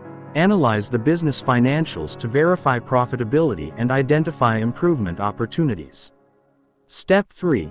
Negotiate seller financing where the current owner acts as the bank and you pay them over time from business cash flow. Step 4. Use SBA loans that require only 10% down payment and offer favorable terms for business acquisitions. Step 5. Structure earnout agreements where part of the purchase price depends on future business performance. These financing strategies allow you to acquire businesses worth hundreds of thousands or millions of dollars with minimal cash investment. The business cash flow pays for the acquisition while you build equity and optimize operations. This is how people go from employee to business owner to multimillionaire in 5 to 10 years instead of 30 to 40 years through traditional employment and investing. But business ownership is just one form of equity building. Real estate equity building can be even more powerful for most people. Real estate provides 4 wealth building mechanisms simultaneously: cash flow appreciation, tax benefits, and leverage multiplication. When combined properly, these create returns that make stock market investing look amateur. Here's the advanced real estate strategy that most people never learn. Instead of buying one property and paying it off slowly, you use the BR strategy. Buy, rehab, rent, refinance, repeat. You buy a property below market value that needs renovation. You renovate it to increase its value and rental income potential. You rent it to generate cash flow. You refinance based on the new higher value to pull out most or all of your initial investment. You repeat the process with the next property. This strategy allows you to build a portfolio of cash-flowing properties while continuously recycling your initial capital. Instead of having your money tied up in one property, you use it to acquire multiple properties over time. Here's a specific example. You buy an $80,000 property that needs $20,000 in renovations. After renovation, it's worth $120,000 and rents for $1,200 monthly. You refinance at 75% loan to value, getting a $90,000 loan. This pays off your original $80,000 purchase loan and gives you $10,000 cash back. You've now recovered most of your initial investment, but still own a cash-flowing property generating $300+ monthly after all expenses. You use the $10,000 plus additional savings to repeat the process with the next property. Within 3 to 5 years, you can build a portfolio of 10 to 20 properties, generating $3,000 to $6,000 monthly passive income. This income can replace employment income and provide financial independence. But the real power comes from combining business ownership with real estate investing. The ultra-wealthy use business income to fund real estate acquisitions, then use real estate equity to fund business expansion. They create synergies between different wealth-building strategies rather than focusing on just one approach. For example, you might use business profits to acquire rental properties, then use the equity in those properties to secure loans for business expansion or additional real estate investments. This cross-collateralization accelerates wealth building exponentially because each asset class supports the growth of others. But even more powerful than individual real estate investing is real estate syndication. Real estate syndication allows you to invest in commercial properties worth millions of dollars with investments as small as $25,000 to $50,000. You pool your money with other investors to buy apartment complexes, office buildings, or retail centers that no individual investor could afford alone. Syndication investments typically target 15 to 25% annual returns through a combination of cash flow and appreciation. These returns are much higher than individual residential real estate because commercial properties can be optimized more aggressively. The sponsor's general partners find the deals, manage the properties and execute the business plan. You limited partner provide capital and receive returns without any management responsibilities. This allows you to invest in institutional quality real estate without the time, knowledge or capital requirements of direct ownership. But perhaps the most powerful advanced strategy is tax optimization and legal wealth protection. The wealthy legally pay much lower tax rates than employees because they understand the tax code advantages available to business owners and investors. Employees pay taxes on their income, then invest what's left. Business owners invest first, then pay taxes on what's left. This difference can save hundreds of thousands of dollars over a lifetime. Here are the specific tax strategies that wealthy people use. Strategy 1. Business entity optimization. Instead of earning employment income taxed at ordinary rates up to 37%, business owners can structure their income through entities taxed at lower rates. LLC distributions, SC Corp dividends, and long-term capital gains are all taxed at lower rates than employment income. By structuring income through the right entities, you can reduce your effective tax rate from 35% to 15% or less. Strategy 2. The Augusta Rule. This allows you to rent your home to your business for up to 14 days annually without paying taxes on the rental income. If you conduct business meetings, conferences, or events at your home, your business can pay you market rate rent that's deductible to the business, but tax-free to you personally. This can generate $10,000 to $50,000 in tax-free income annually, depending on your home's rental value. Strategy 3. Depreciation and cost segregation. Real estate investors can depreciate properties over 27.5 years for residential or 39 years for commercial, but cost segregation studies allow you to depreciate components of the property much faster. Items like flooring, fixtures, and landscaping can be depreciated over 5 to 7 years instead of 27.5 years. This creates large tax deductions in early years that can offset other income. Some real estate investors generate enough depreciation to eliminate taxes on six-figure incomes completely legally. Strategy 4031. Exchanges. This allows real estate investors to sell properties and reinvest the proceeds in new properties without paying capital gains taxes. You can continuously upgrade your real estate portfolio while deferring all taxes indefinitely. Combined with step-up basis of death, this strategy can eliminate capital gains taxes completely if structured properly. Strategy 5. Retirement account optimization. Instead of traditional 401k contributions, Wealthy people often use self-directed IAS and solo 401 kiloseconds that allow investing in real estate, businesses, and other alternative assets. You can use retirement account funds to invest in rental properties, private businesses, or syndication deals. The returns grow tax-free Roth or tax-deferred traditional just like stock investments, but the potential returns are much higher. These tax strategies can easily save 20 to 40% of your income annually. On a $200,000 income, that's $40,000 to $80,000 in tax savings that can be reinvested for wealth building. But tax optimization is just one component of wealth protection. The wealthy also use legal structures to protect their assets from potential lawsuits, creditors, and other risks. Asset protection strategies include limited liability companies to shield real estate and business assets from personal liability, trusts to protect wealth from estate taxes and provide legal separation, insurance strategies including umbrella policies and captive insurance companies, offshore structures for international diversification and additional protection layers. The goal isn't to hide assets or avoid legitimate obligations. The goal is protecting legally earned wealth from frivolous lawsuits, creditor claims, and excessive taxation.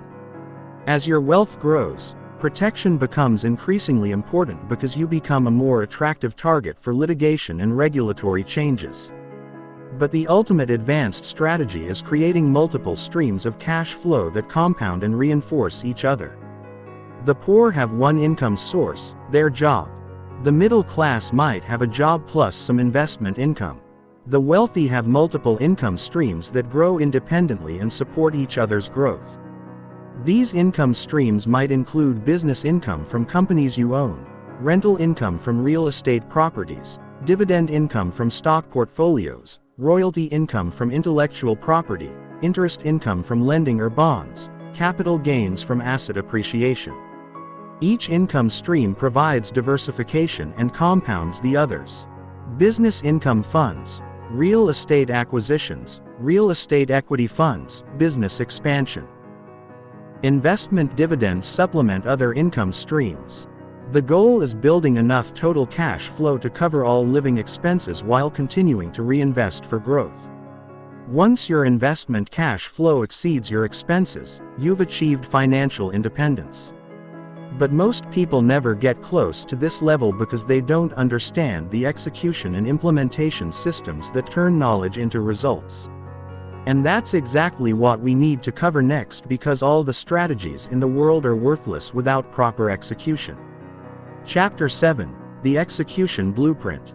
Here's the brutal truth that destroys most people's wealth building dreams. Knowledge without execution is worthless. You can know every strategy I've shared with you, understand every principle, and still end up broke if you don't implement systematically. The difference between people who build wealth and people who just learn about wealth building is execution. Not perfect execution, not flawless execution, but consistent, systematic, relentless execution that compounds over time. Most people suffer from what I call analysis paralysis. They spend years learning, researching, and planning, but they never actually start building wealth. They're waiting for perfect conditions, complete knowledge, or guaranteed outcomes. Meanwhile, time keeps passing and compound growth keeps slipping away. The wealthy understand that imperfect action beats perfect inaction every single time. They start with whatever knowledge and resources they have, then optimize and improve through real-world experience. You don't need to know everything before you start. You need to know enough to take the first step, then learn more as you go. The education that matters most happens through implementation, not consumption. Here's your complete 90-day wealth building sprint that will transform your financial life faster than years of passive learning. This isn't a gentle introduction to wealth building. This is an aggressive transformation designed to create momentum, build systems, and generate results immediately. If you follow this blueprint exactly, your financial life will be unrecognizable in 90 days. Month 1: Foundation Building. The first 30 days are about establishing the fundamental systems that enable everything else. Without these foundations, advanced strategies won't work. With these foundations, everything becomes easier and more effective. Days 1 through 7, Financial Reality Assessment. Calculate your exact net worth down to the dollar. Assets minus liabilities equals net worth. Most people have never done this calculation accurately, which means they're making decisions without knowing their actual financial position. Track every dollar of income and expenses for 1 full week. Don't change your spending habits. Just observe and record. You need baseline data before you can optimize. Identify your current savings rate as a percentage of income. This number predicts your wealth building velocity more than any other metric. Calculate your monthly cash flow after all essential expenses. This is the money available for wealth building and lifestyle optimization. Days 8 to 14, Automated System Setup. Open separate accounts for wealth building that are completely separated from your spending accounts.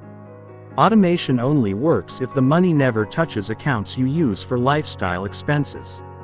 Set up automatic transfers from your checking account to investment accounts immediately after each paycheck. Start with whatever amount feels uncomfortable but not impossible.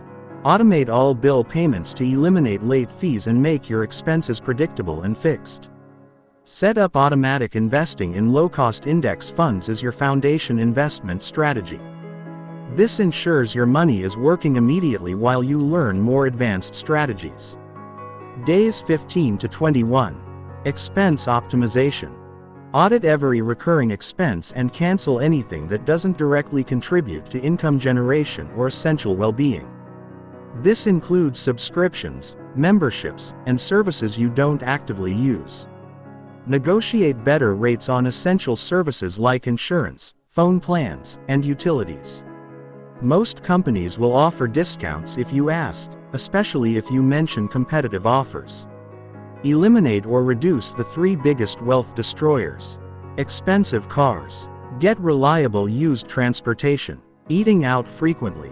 Learn to cook efficiently and lifestyle inflation. Maintain current lifestyle regardless of income increases. Calculate the opportunity cost of major expenses by determining what that money would be worth if invested for 20 to 30 years. This helps you make decisions based on long-term wealth impact rather than short-term desires. Days 22 to 30. Income Optimization Planning. Document your current skills, knowledge, and experience that could generate additional income outside your primary job. Research 3 potential side income sources that align with your skills and schedule. These could be freelancing, consulting, service businesses, or digital product creation. Set up systems for tracking and optimizing your performance in your primary job.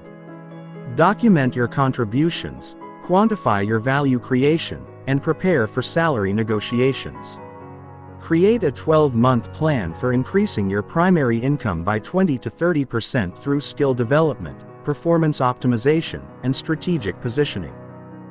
Month 2. Income Acceleration. The second 30 days focus on increasing your income capacity while maintaining the systems you built in Month 1. More income accelerates every other wealth building strategy. Days 31 to 37. Side Income Launch. Choose one side income source from your research and launch it immediately. Don't wait for perfect conditions or complete preparation. Start with whatever you can offer right now and improve through iteration.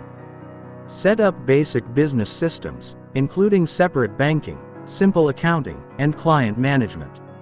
Even side income should be treated like a real business with proper systems. Price your services or products based on value delivered, not time invested. Time-based pricing caps your income potential. Value-based pricing allows unlimited income growth. Generate your first dollar of side income within 7 days, even if it's just $20. The psychological breakthrough of earning money outside your job is more valuable than the actual amount. Days 38 to 44.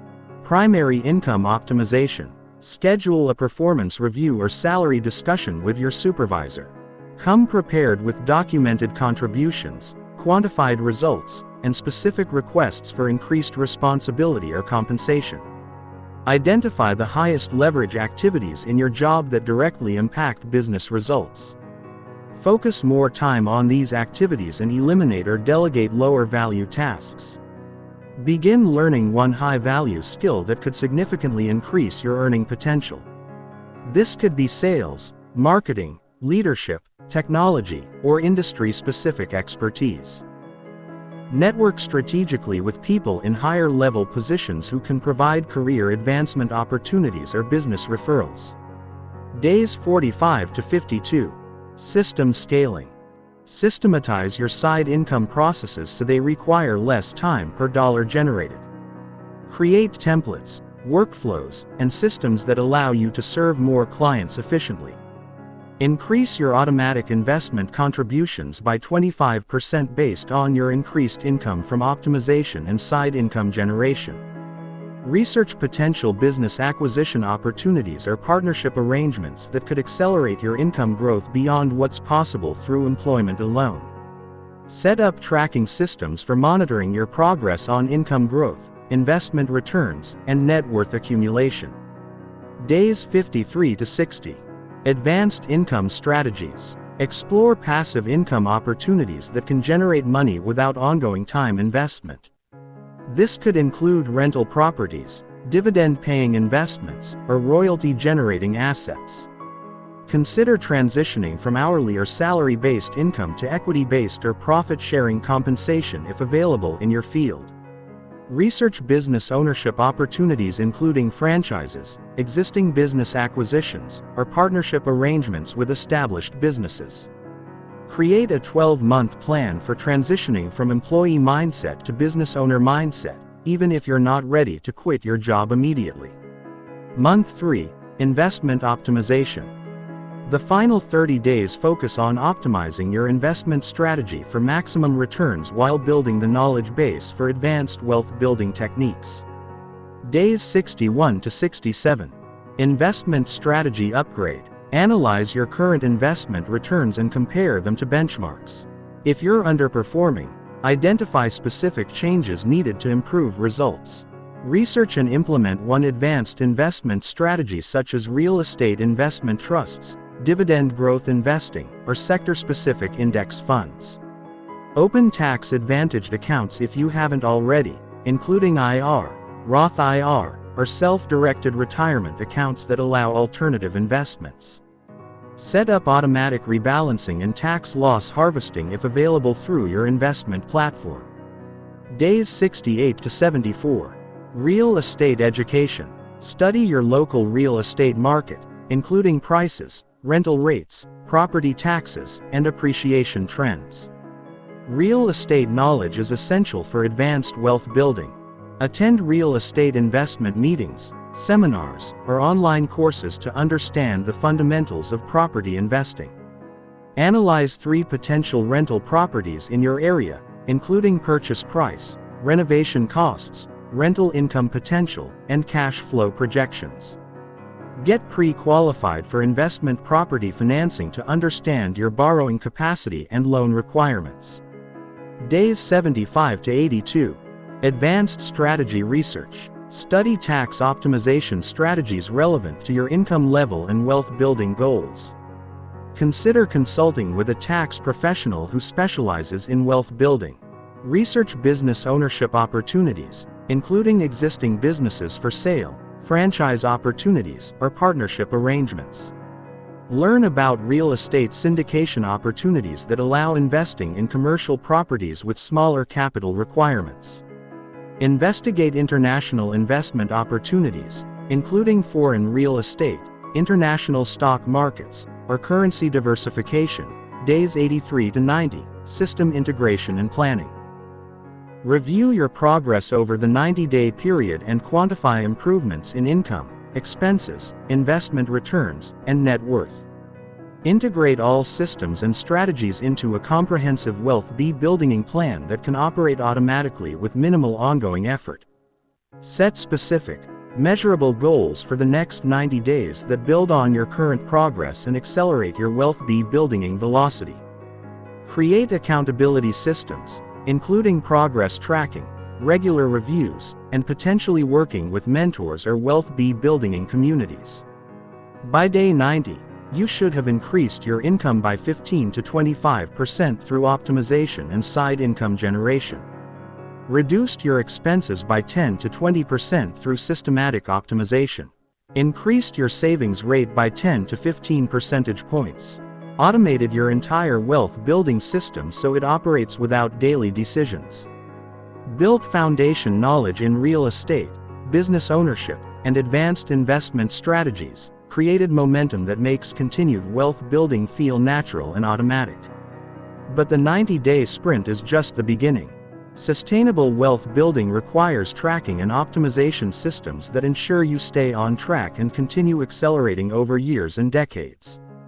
The wealthy don't just implement strategies once and hope for the best. They track specific metrics constantly and optimize their systems based on data and results. Here are the 5 metrics that predict long-term wealth building success. Metric 1. Monthly net worth growth rate. Calculate your net worth monthly and track the percentage growth rate. The wealthy typically see net worth growth of 2 to 5% monthly during their aggressive accumulation phase. If your net worth isn't growing at least 1% monthly, you need to optimize your income, expenses, or investment strategy. Anything less than 1% monthly growth means you're building wealth too slowly. Use net worth tracking apps or spreadsheets that automatically calculate growth rates and show trends over time. The visual feedback keeps you motivated and identifies problems quickly. Metric 2. Investment return rate. Track your actual investment returns after fees and taxes, not just account balance growth. Many people think they're doing well because their accounts are growing, but they're not calculating their actual percentage returns. Compare your returns to relevant benchmarks like the S&P 500 real estate appreciation rates or inflation rates. If you're consistently underperforming, you need to adjust your investment strategy. The wealthy typically target 12 to 15% annual returns through diversified strategies, including stocks, real estate, and business ownership. Index fund returns of 7 to 10% are acceptable for foundations, but not sufficient for wealth acceleration. Metric 3. Active income growth rate. Track how fast your income from work is growing year over year. This includes salary increases, side income growth, and business income expansion. The wealthy typically see income growth of 20 to 50% annually during their wealth building phase through strategic career moves, business development, and multiple income streams. If your income isn't growing at least 10% annually, you're falling behind inflation and missing wealth building opportunities. Focus more energy on income acceleration strategies. Metric 4. Passive income development. Track income that doesn't require your direct time and effort. This includes rental income, dividend income, business profits from systematized operations, and royalty income. The ultimate goal is building enough passive income to cover all your living expenses, which is the definition of financial independence. Track this as both absolute dollars and as a percentage of your total expenses. Once passive income exceeds expenses, you've achieved financial freedom and can make work optional. Metric 5. Wealth building velocity. This combines all other metrics into one number that shows how quickly you're progressing toward financial independence. Calculate how many years it will take for your passive income to equal your expenses based on current savings rates and investment returns. The wealthy typically achieve financial independence in 10 to 20 years, not 40 to 50 years. If your timeline is longer than 20 years, you need to accelerate through higher income, lower expenses, or better investment returns. But tracking metrics is worthless without the optimization mindset that turns data into better results. The wealthy treat wealth building like a business. They experiment with new strategies, test different approaches, and optimize based on results rather than emotions or theories. Every quarter they conduct a comprehensive review of their wealth building systems. What's working better than expected and should be increased? What's underperforming and should be eliminated or optimized? What new opportunities should be tested based on changing circumstances? What systems need automation or improvement to reduce time requirements? This quarterly optimization process ensures continuous improvement and prevents stagnation. Most people implement a wealth building strategy once and never optimize it, which guarantees mediocre results over time. The wealthy constantly evolve their strategies based on results, market conditions, and new opportunities. They stay ahead of changes rather than reacting to them. Chapter 8. The Relentless Wealth System. Everything we've covered so far creates the foundation for wealth building. But sustainable wealth requires something more. Daily habits and systems that operate automatically regardless of motivation, market conditions, or life circumstances. The wealthy don't rely on willpower or motivation to build wealth. They have daily systems that guarantee wealth building happens automatically, even during periods of stress, distraction, or market volatility. These aren't just financial habits. These are complete life optimization systems that ensure every aspect of their daily routine supports long-term wealth building rather than undermining it. Here's the complete daily wealth building system that separates the ultra-wealthy from everyone else. The morning wealth routine. How you start your day determines the quality of every financial decision you make. The wealthy begin each day with specific routines that prime their minds for wealth building thinking and optimal decision making. 5 a.m. Physical optimization. The wealthy prioritize physical energy because wealth building requires sustained mental performance over years or decades. They exercise first thing to optimize brain function, stress management, and decision capacity. This doesn't require hours at the gym. Even 20 to 30 minutes of high-intensity exercise dramatically improves cognitive performance, stress resilience, and energy levels throughout the day. Physical fitness directly impacts financial performance because it affects your ability to think clearly, handle stress, and maintain the energy required for wealth building activities. 5:30 a.m. Mental conditioning. The wealthy spend 10 to 15 minutes daily on mental conditioning that reinforces wealth-building psychology and maintains focus on long-term goals. This includes visualization of financial goals, review of investment performance, and mental rehearsal of important financial decisions or negotiations. They also consume educational content related to wealth-building business or investing during this time. This could be reading financial publications, listening to business podcasts, or studying successful investors and entrepreneurs. The goal is programming your subconscious mind with wealth building content before the day's distractions and stress interfere with your thinking. 6 a.m. Strategic planning. The wealthy review their financial goals and plan their wealth building activities for the day. This isn't just checking account balances. It's strategic thinking about opportunities, optimizations, and implementations. They ask themselves, what wealth building activity is most important today? What investment opportunities should I research or analyze? What business development actions could increase my income? What expenses should I optimize or eliminate? What financial decisions need to be made this week? This daily planning ensures that wealth building activities get priority over reactive tasks and busy work that doesn't contribute to long-term financial goals. 6:30 a.m. Implementation focus. The wealthy identify one high-level wealth building activity that they'll complete before handling any other responsibilities. This could be researching investments, working on side income projects, or handling business development activities. They protect this time aggressively because early morning is when mental energy and focus are highest. Wealth-building activities get the best mental resources, not the leftovers after a day of other commitments. This single habit alone can accelerate wealth building dramatically because it ensures consistent progress on important activities. Rather than hoping to find time later in the day. The workday optimization system. Most people separate their wealth building activities from their work activities, treating them as completely different parts of life.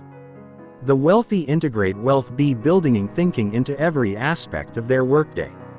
Income optimization mindset. Throughout their workday, the wealthy constantly look for opportunities to increase their value creation and income potential. They ask, how can I solve this problem in a way that demonstrates exceptional value? What skills should I develop to increase my earning potential? What relationships should I build that could create business opportunities? How can I position myself for promotion, partnership, or business ownership? Every work activity becomes an opportunity to build wealth building capacity rather than just completing assigned tasks. Expense consciousness. The wealthy make financial decisions throughout the day based on wealth building impact rather than just convenience or immediate preferences. They choose lunch options based on cost optimization rather than impulse. They consider the opportunity cost of business expenses. They negotiate better rates on business services and supplies. These small decisions compound over time into significant wealth building acceleration. Network building. The wealthy use work relationships strategically to build networks that support wealth building goals. They connect with people who can provide investment opportunities, business partnerships, or career advancement. They're generous with their knowledge and connections, understanding that helping others succeed creates reciprocal opportunities for their own wealth building. Skill development focus. The wealthy use work time strategically to develop skills that increase their long-term earning potential rather than just completing immediate tasks efficiently. They volunteer for projects that teach new skills, seek mentorship from successful people, and position themselves for opportunities that accelerate career advancement. The evening wealth review. How the wealthy end their day is just as important as how they start it. The evening routine consolidates the day's progress and prepares for continued wealth building. Financial performance review. The wealthy check their investment performance, business results, and financial metrics daily. This isn't obsessive monitoring. It's staying connected to their wealth building progress and identifying opportunities or problems quickly. They track key metrics like net worth changes, investment returns, business income, and progress toward financial goals. Daily wealth building assessment. They review what wealth building activities they completed during the day and plan adjustments for tomorrow if needed. They ask, did I take concrete actions toward my financial goals today? What opportunities did I miss that I should pursue tomorrow? What financial decisions do I need to make this week? What wealth building knowledge should I learn next? Learning and education. The wealthy spend 30 to 60 minutes each evening consuming educational content related to wealth building. This could be reading investment books, studying successful businesses, or learning about new wealth building strategies. They treat financial education as their highest return investment because knowledge compounds and applies to all future wealth building activities. Next day preparation. They prepare for the next day's wealth building activities before going to sleep. This includes setting up investment research, preparing for business meetings, or organizing wealth building tasks. This preparation ensures that they start each day ready for immediate action rather than spending time figuring out what to do. The weekend wealth acceleration. While most people use weekends for rest and entertainment, the wealthy use weekends strategically for wealth building activities that aren't possible during busy work days. Saturday morning, investment management. The wealthy spend 2 to 3 hours every Saturday managing their investment portfolios, researching new opportunities, and optimizing their asset allocation. This includes analyzing investment performance, researching new investments, rebalancing portfolios, and planning investment strategy adjustments. They also handle real estate activities like property analysis, market research, or investment property management. During this time, Saturday afternoon, business development. The wealthy work on business building activities, including side income projects, business optimization, or networking activities. This could include developing new products or services, improving business systems, or building relationships that could create business opportunities. Sunday morning, Financial planning. The wealthy spend time on long-term financial planning, including goal setting, strategy optimization, and progress review. They calculate net worth changes, assess progress toward financial independence, and adjust their wealth building strategy based on results and changing circumstances. Sunday afternoon education and preparation. The wealthy use Sunday afternoons for learning activities that improve their wealth building knowledge and skills. This could include reading business books, attending online seminars, or studying successful investors and entrepreneurs. They also prepare for the upcoming week by organizing wealth building activities and setting priorities for important financial tasks. The monthly wealth optimization. Once monthly, the wealthy conduct comprehensive reviews and optimizations of their entire wealth building system. Complete financial audit. They calculate exact net worth, review all investment performance, and analyze income and expense trends. They identify what's working better than expected and what needs optimization or elimination. Strategy adjustments based on their monthly review. They make strategic adjustments to their wealth building approach. This could include changing investment allocation, optimizing business operations, or implementing new wealth building strategies. Goal progression analysis. They assess progress toward their financial independence goals and calculate updated timelines based on current performance. If they're behind schedule, they identify specific actions needed to accelerate progress.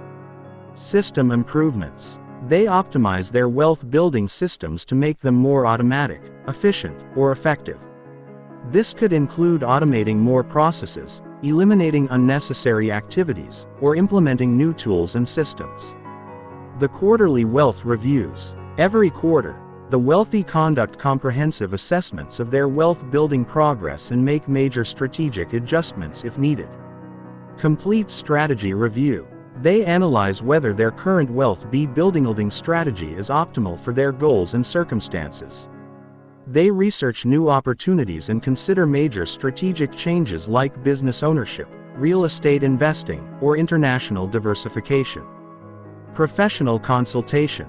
They meet with tax professionals, financial advisors, and other specialists to optimize their wealth building strategy and ensure they're taking advantage of all available opportunities. Network expansion. They actively expand their networks by attending investment conferences, joining mastermind groups, or connecting with other successful wealth builders. Knowledge upgrade.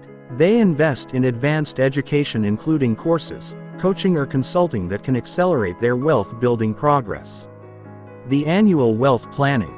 Once annually, the wealthy conduct comprehensive planning sessions that set their wealth building direction for the entire year, complete goal assessment and updating. They review their long-term financial goals and adjust them based on progress and changing life circumstances. They set specific, measurable goals for the upcoming year, including income targets, investment returns, and net worth growth. Strategy overhaul consideration. They consider major changes to their wealth building strategy, including career changes, business ownership, or significant investment strategy modifications, tax planning, and optimization. They work with tax professionals to optimize their tax strategy for the upcoming year and implement any necessary changes to business structure or investment approach, estate planning, and wealth protection. They review and update their wealth protection strategies, including insurance, legal structures, and estate planning.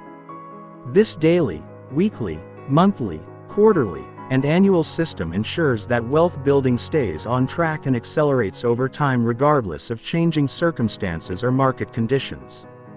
But even the best systems are worthless without one final component: the decision to start immediately and maintain relentless consistency. And that's exactly what we need to address in our final section. The legacy and generational wealth system. But wealth building isn't just about reaching financial independence for yourself. The ultra-wealthy think in terms of generational wealth that provides security and opportunities for their families for decades or centuries. This requires a completely different approach than personal wealth building. Generational wealth must survive market crashes, economic recessions, political changes, and family transitions across multiple generations. The wealthy understand that true wealth isn't just about accumulating money. It's about building systems that generate wealth continuously over time, regardless of external circumstances. Here's how to build wealth that lasts for generations instead of just one lifetime. The first principle of generational wealth is asset diversification across time, geography, and economic systems. Instead of just diversifying across stocks, bonds, and real estate, generational wealth builders diversify across countries, currencies, political systems, and economic cycles. They own assets in multiple countries to protect against any single nation's economic or political problems. They hold wealth in multiple currencies to hedge against any single currency's devaluation. They invest in assets that perform well in different economic conditions including inflation, deflation, recession, and boom periods. This geographic and economic diversification ensures that their wealth survives major disruptions that destroy wealth concentrated in single markets or systems. The second principle is building businesses and assets that operate independently of any individual family member. Personal wealth often dies with the person who built it because it requires their direct involvement to maintain. Generational wealth consists of systems that operate automatically and profitably without depending on any specific person's knowledge or effort.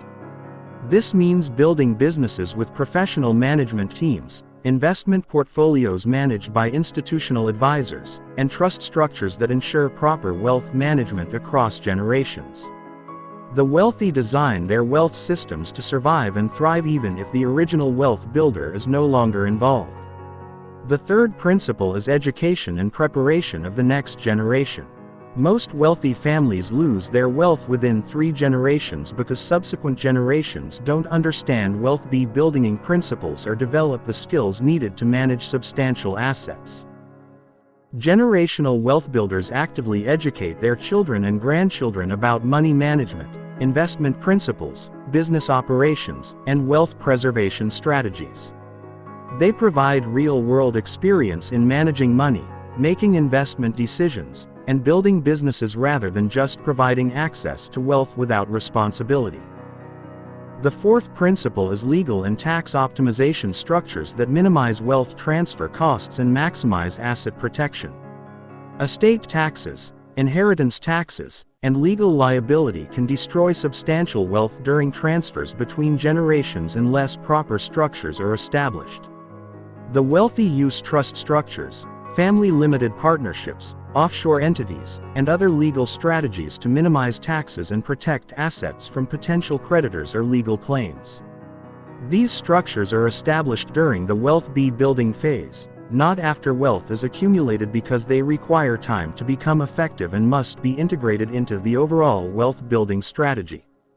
The advanced investment strategies for accelerated wealth. Now, let me show you the specific investment strategies that the ultra-wealthy use to accelerate wealth building beyond what's possible through conventional investing. These aren't speculative or risky strategies. They're sophisticated approaches that require more knowledge in capital than basic investing, but they generate significantly higher returns with acceptable risk levels. Strategy 1. Private equity and venture capital investing. Instead of just buying publicly traded stocks, the wealthy invest directly in private companies through private equity funds or direct investments. Private equity typically targets 15 to 25% annual returns through buying undervalued companies, improving their operations, and selling them at higher valuations. Venture capital targets even higher returns by investing in early-stage companies with explosive growth potential. While individual investments are risky, diversified venture portfolios can generate 20 to 30% annual returns. These investments require higher minimum investments, $25,000 to $100,000 plus, and longer commitment periods, 5 to 10 years. But they provide access to returns that aren't available through public markets. Strategy 2. Commercial real estate syndications. Instead of buying individual rental properties, The wealthy pool money with other investors to buy commercial properties worth millions of dollars. These syndications typically target 15 to 25% annual returns through rental income and property appreciation. Professional sponsors find the deals, manage the properties, and execute business plans to maximize returns. Investors can participate with relatively small amounts, $25,000 to $50,000, while gaining access to institutional quality real estate investments that would be impossible to buy individually. Strategy 3. Alternative lending and credit investing. The wealthy lend money directly to businesses or real estate investors at higher interest rates than traditional bank investments. This could include private lending for real estate projects, 8 to 15% annual returns, business acquisition financing, 10 to 20% annual returns, or peer-to-peer lending platforms, 6 to 12% annual returns. These investments provide predictable income streams with returns significantly higher than bonds or bank accounts. Strategy 4. Commodity and precious metals investing. The wealthy include physical commodities and precious metals in their portfolios as inflation hedges and portfolio diversification. This could include physical gold and silver, commodity futures, farmland, timber or energy investments. These assets often perform well when stocks and bonds perform poorly, providing portfolio balance.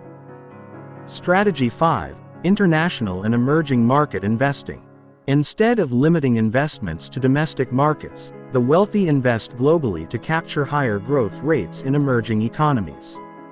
This could include international real estate, foreign stock markets, emerging market bonds, or direct business investments in high-growth countries. While these investments involve additional risks, they also provide access to much higher growth rates than mature domestic markets. The tax optimization mastery system.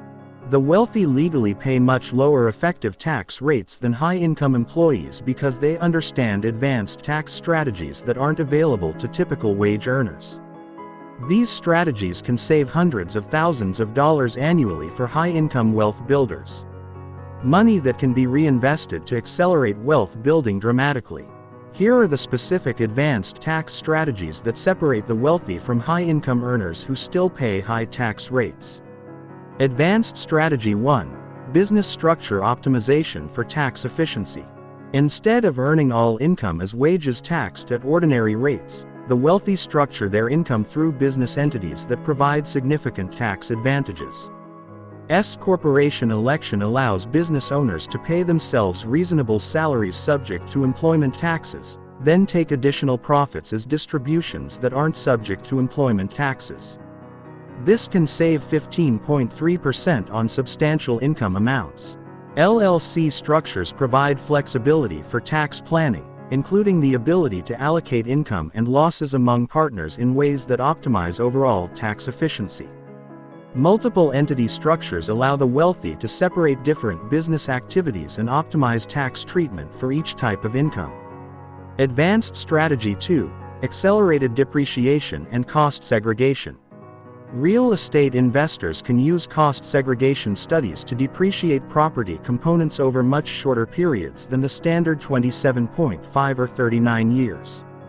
Components like flooring, fixtures, landscaping, and equipment can be depreciated over 5 to 7 years instead of decades, creating large tax deductions that can offset other income. Bonus depreciation rules allow 100% first-year depreciation on certain property improvements and equipment purchases, creating immediate tax savings. These strategies can generate enough depreciation to eliminate taxes on six-figure incomes completely legally. Advanced Strategy 3. Retirement account leverage and optimization. Self-directed IRA and solo 401 kiloseconds allow investing retirement account funds in real estate, private businesses, and other alternative investments that can generate much higher returns than traditional stock and bond investments.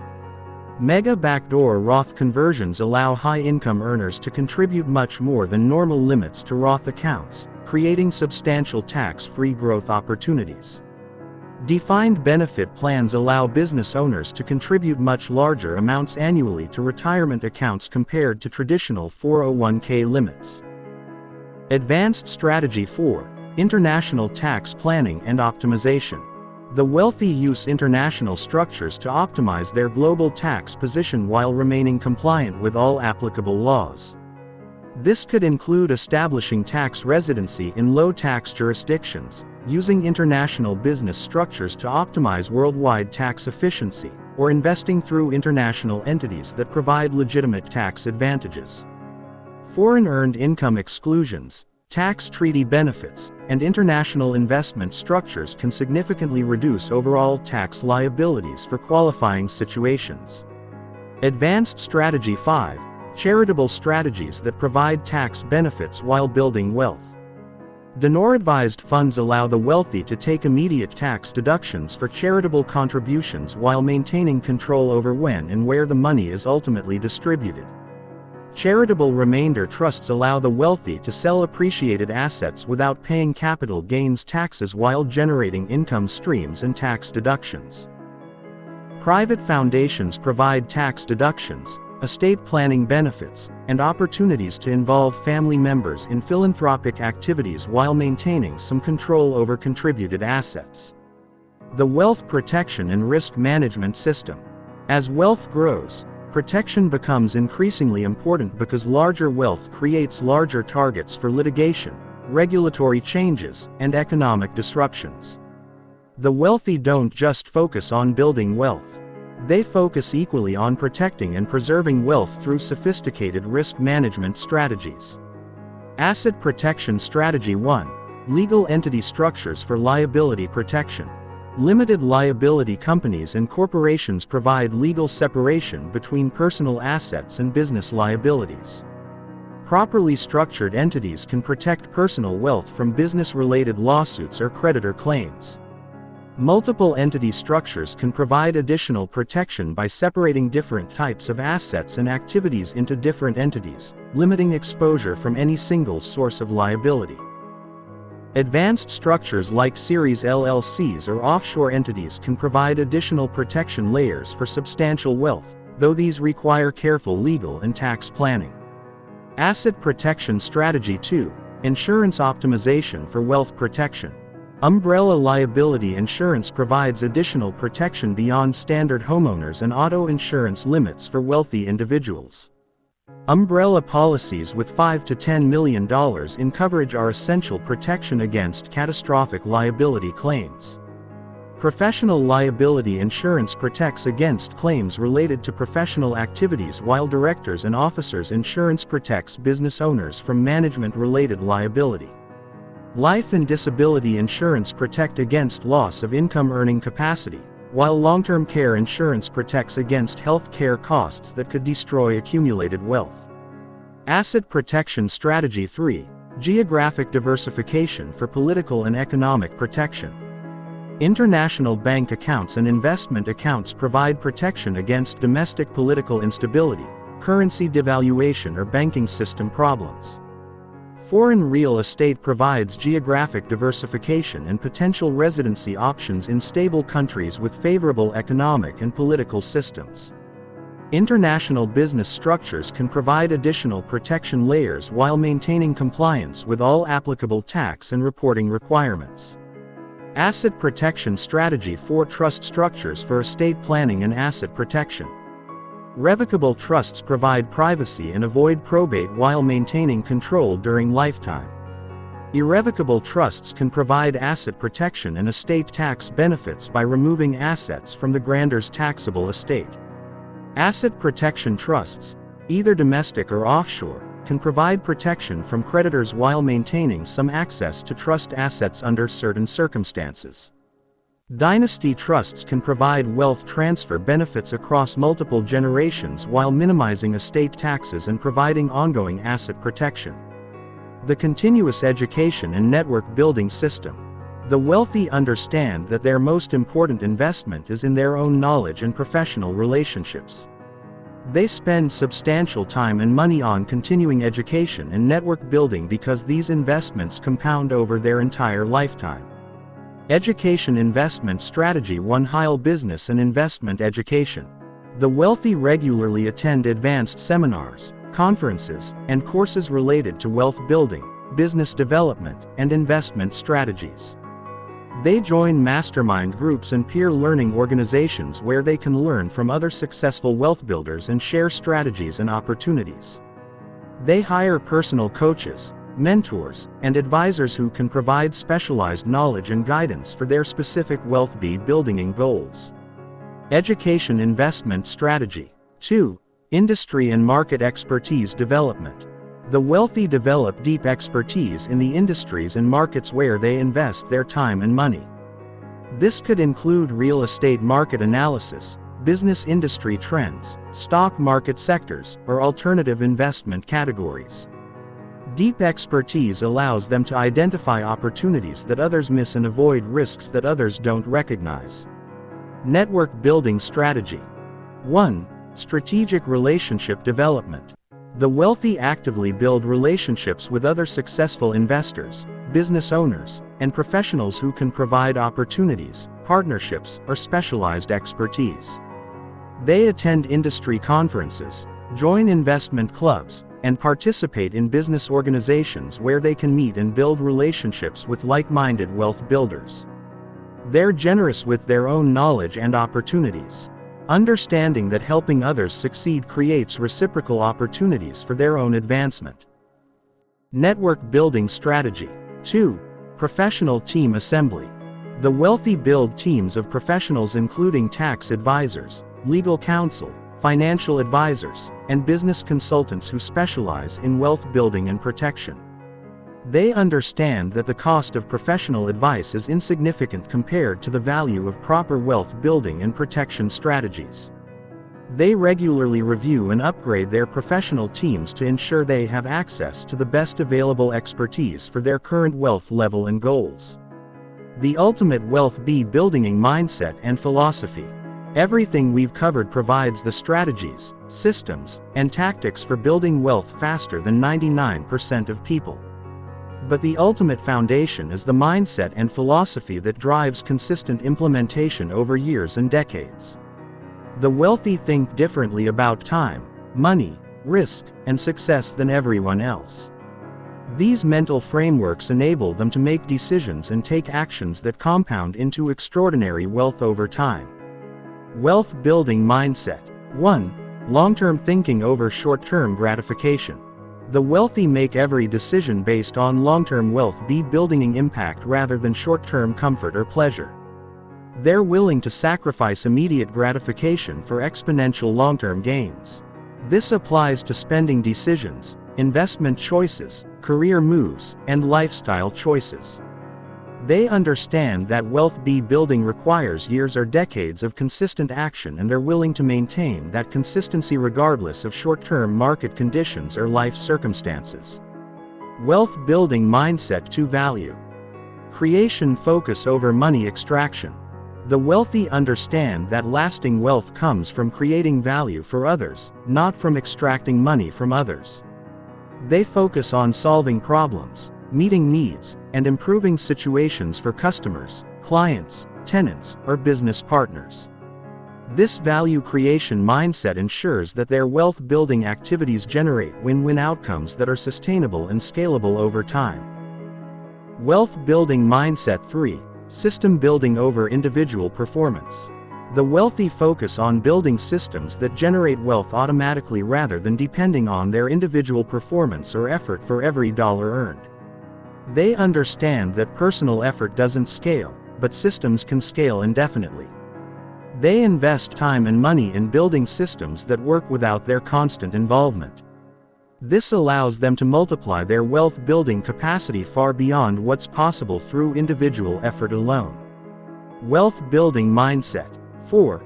Calculated risk taking over false security. The wealthy understand that avoiding all risk guarantees mediocre results, while taking calculated risks based on knowledge and preparation can generate extraordinary returns. They don't avoid risk. They manage and optimize risk to maximize returns while protecting against catastrophic losses. They understand that the biggest risk is not taking enough risk to build real wealth because inflation and opportunity costs guarantee that safe strategies result in gradual wealth destruction. Wealth building mindset 5. Continuous optimization over set and forget approaches. The wealthy constantly optimize and improve their wealth building strategies based on results, market conditions, and new opportunities. They treat wealth building like a business that requires constant attention, optimization, and improvement rather than a passive activity that can be automated completely. They regularly review and adjust their strategies, eliminate what's not working, and test new approaches that could accelerate their progress. Now you understand exactly how the top 1% build wealth faster than everyone else. You have the strategies, systems, psychology, and implementation blueprint that can transform your financial life in months rather than decades. But understanding these principles is worthless without immediate action. Every day you delay implementing these strategies costs you thousands of dollars in future wealth due to compound growth and opportunity costs.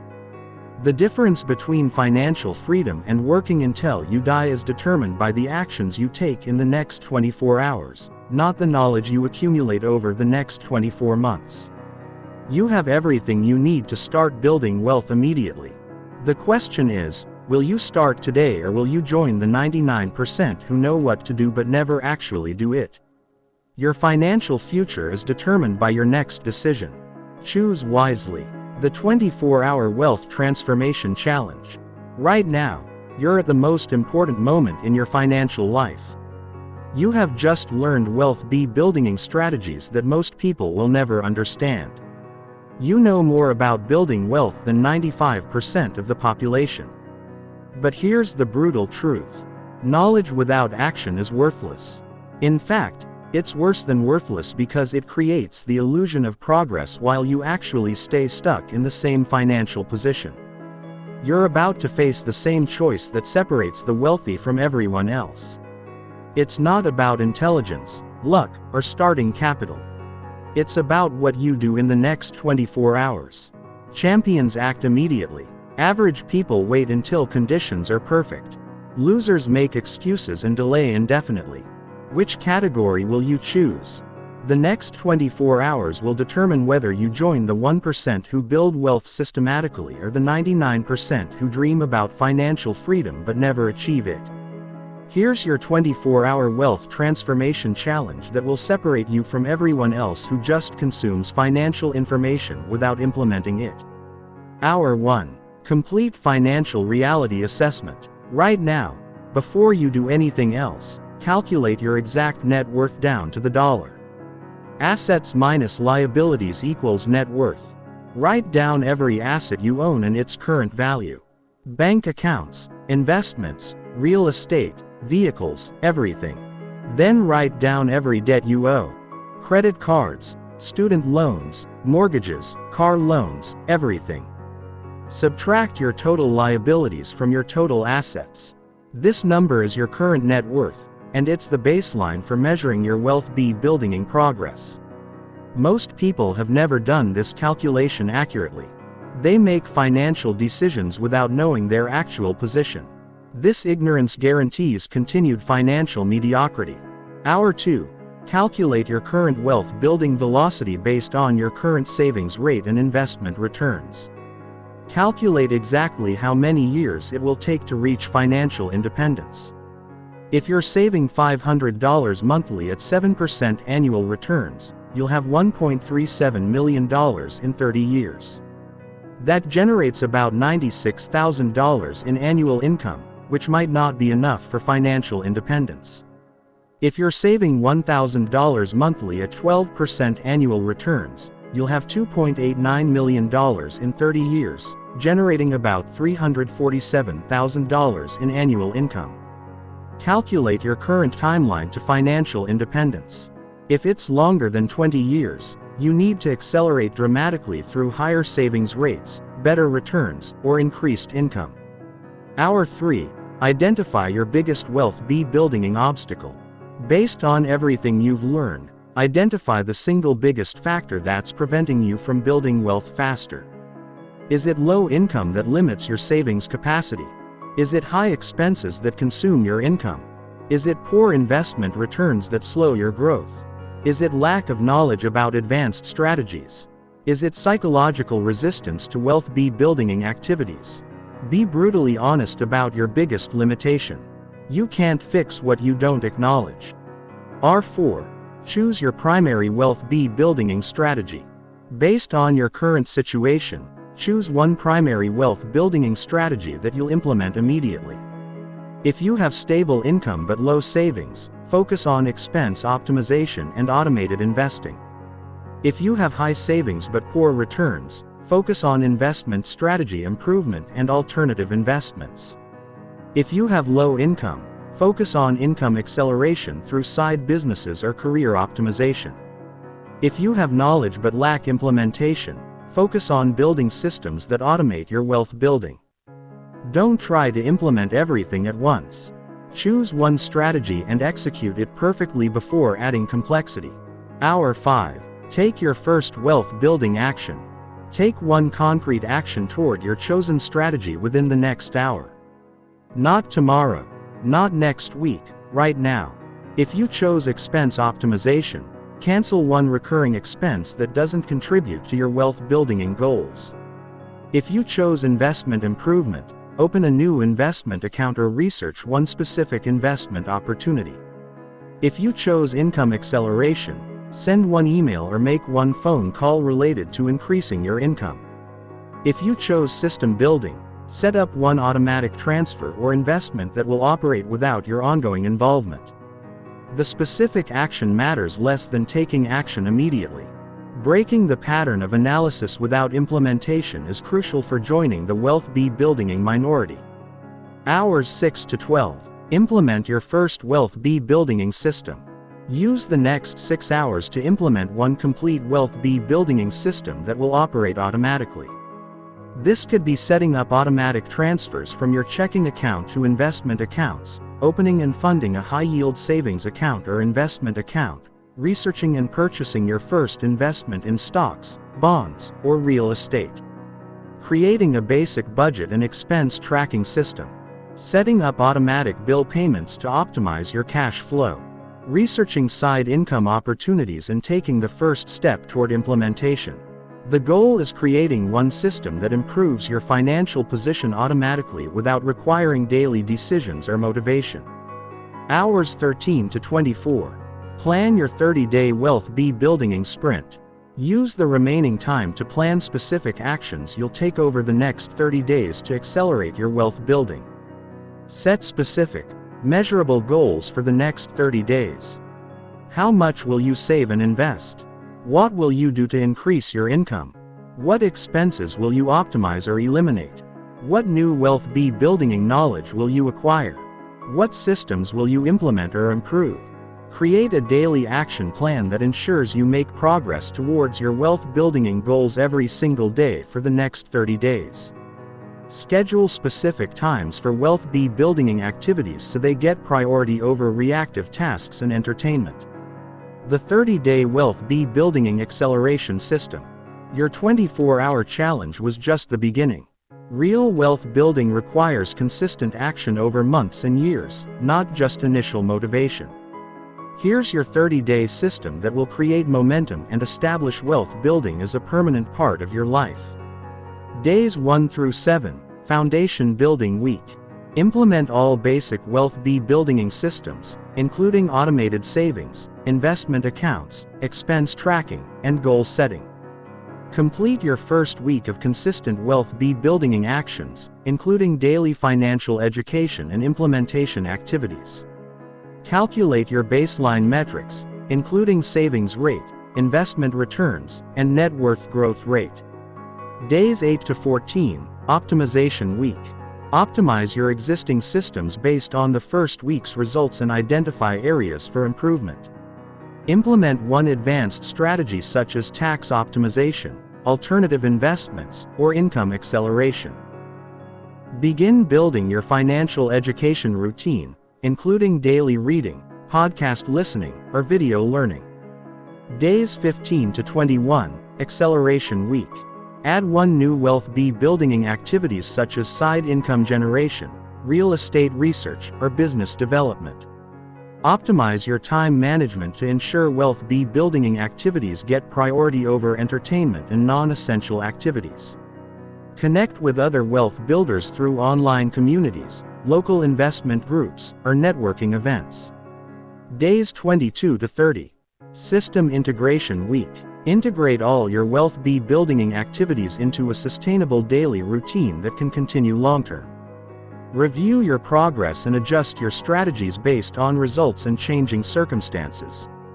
Plan your next 30-day cycle with more aggressive goals based on your increased knowledge and momentum. The Annual Wealth Building Progression System. 30 days of consistent action will create momentum, but building serious wealth requires thinking in terms of years and decades, not just months. Here's how to structure your wealth building progression over the next several years. Year 1. Foundation and acceleration. Focus on building fundamental systems, optimizing basic strategies, and creating consistent momentum.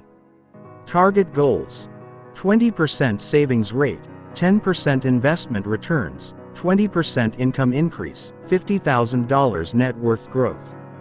Year 2. Optimization and diversification.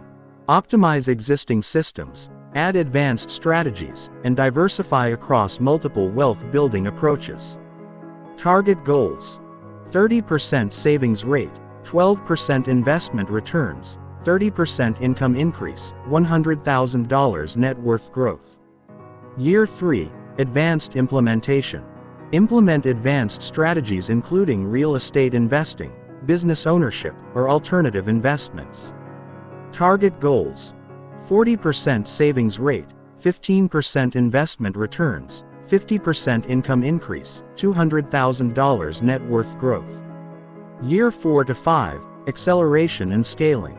Scale successful strategies, eliminate underperforming approaches, and accelerate toward financial independence. Target goals: 50% savings rate, 18% investment returns, 100% income increase, $500,000 plus net worth growth. Years 6 to 10. Financial independence achievement. Continue optimizing and scaling until investment income equals or exceeds living expenses. Target goals: financial independence, passive income exceeding expenses, millionaire net worth. This progression assumes consistent implementation and optimization. Most people who follow this system achieve financial independence in 10 to 15 years instead of the 40 to 50 years required by conventional financial advice. The Wealth Building Accountability System. Even the best strategies fail without accountability systems that ensure consistent implementation over time. Here's how to create accountability that guarantees your wealth building success. Personal accountability systems. Track your progress daily using apps, spreadsheets, or journals that show your wealth building velocity. Review your goals weekly and adjust your actions based on results and changing circumstances. Celebrate small wins to maintain motivation and momentum during challenging periods. Share your goals with family and friends who will support your wealth building efforts and hold you accountable for consistent action. Professional accountability systems. Consider working with financial advisors, coaches, or mentors who specialize in wealth building and can provide guidance and accountability. Join investment clubs, mastermind groups, or online communities where you can share progress and learn from others. Hire professionals including tax advisors, legal counsel, and financial planners who can help optimize your strategies and ensure proper implementation. Environmental accountability systems. Design your physical environment to support wealth building by removing temptations and adding wealth building cues. Optimize your information environment by consuming content that reinforces wealth building principles rather than consumption messaging. Surround yourself with people who support your financial goals rather than undermining them through lifestyle pressure and spending encouragement. The ultimate wealth building commitment. Everything you've learned provides the knowledge and systems needed to build wealth faster than 99% of people. But knowledge and systems are worthless without the commitment to implement them consistently over time. Wealth building isn't a get-rich-quick scheme. It's a systematic process that requires consistent action over years or decades. Most people quit during the first year because they don't see immediate dramatic results. The wealthy understand that wealth building is like physical fitness.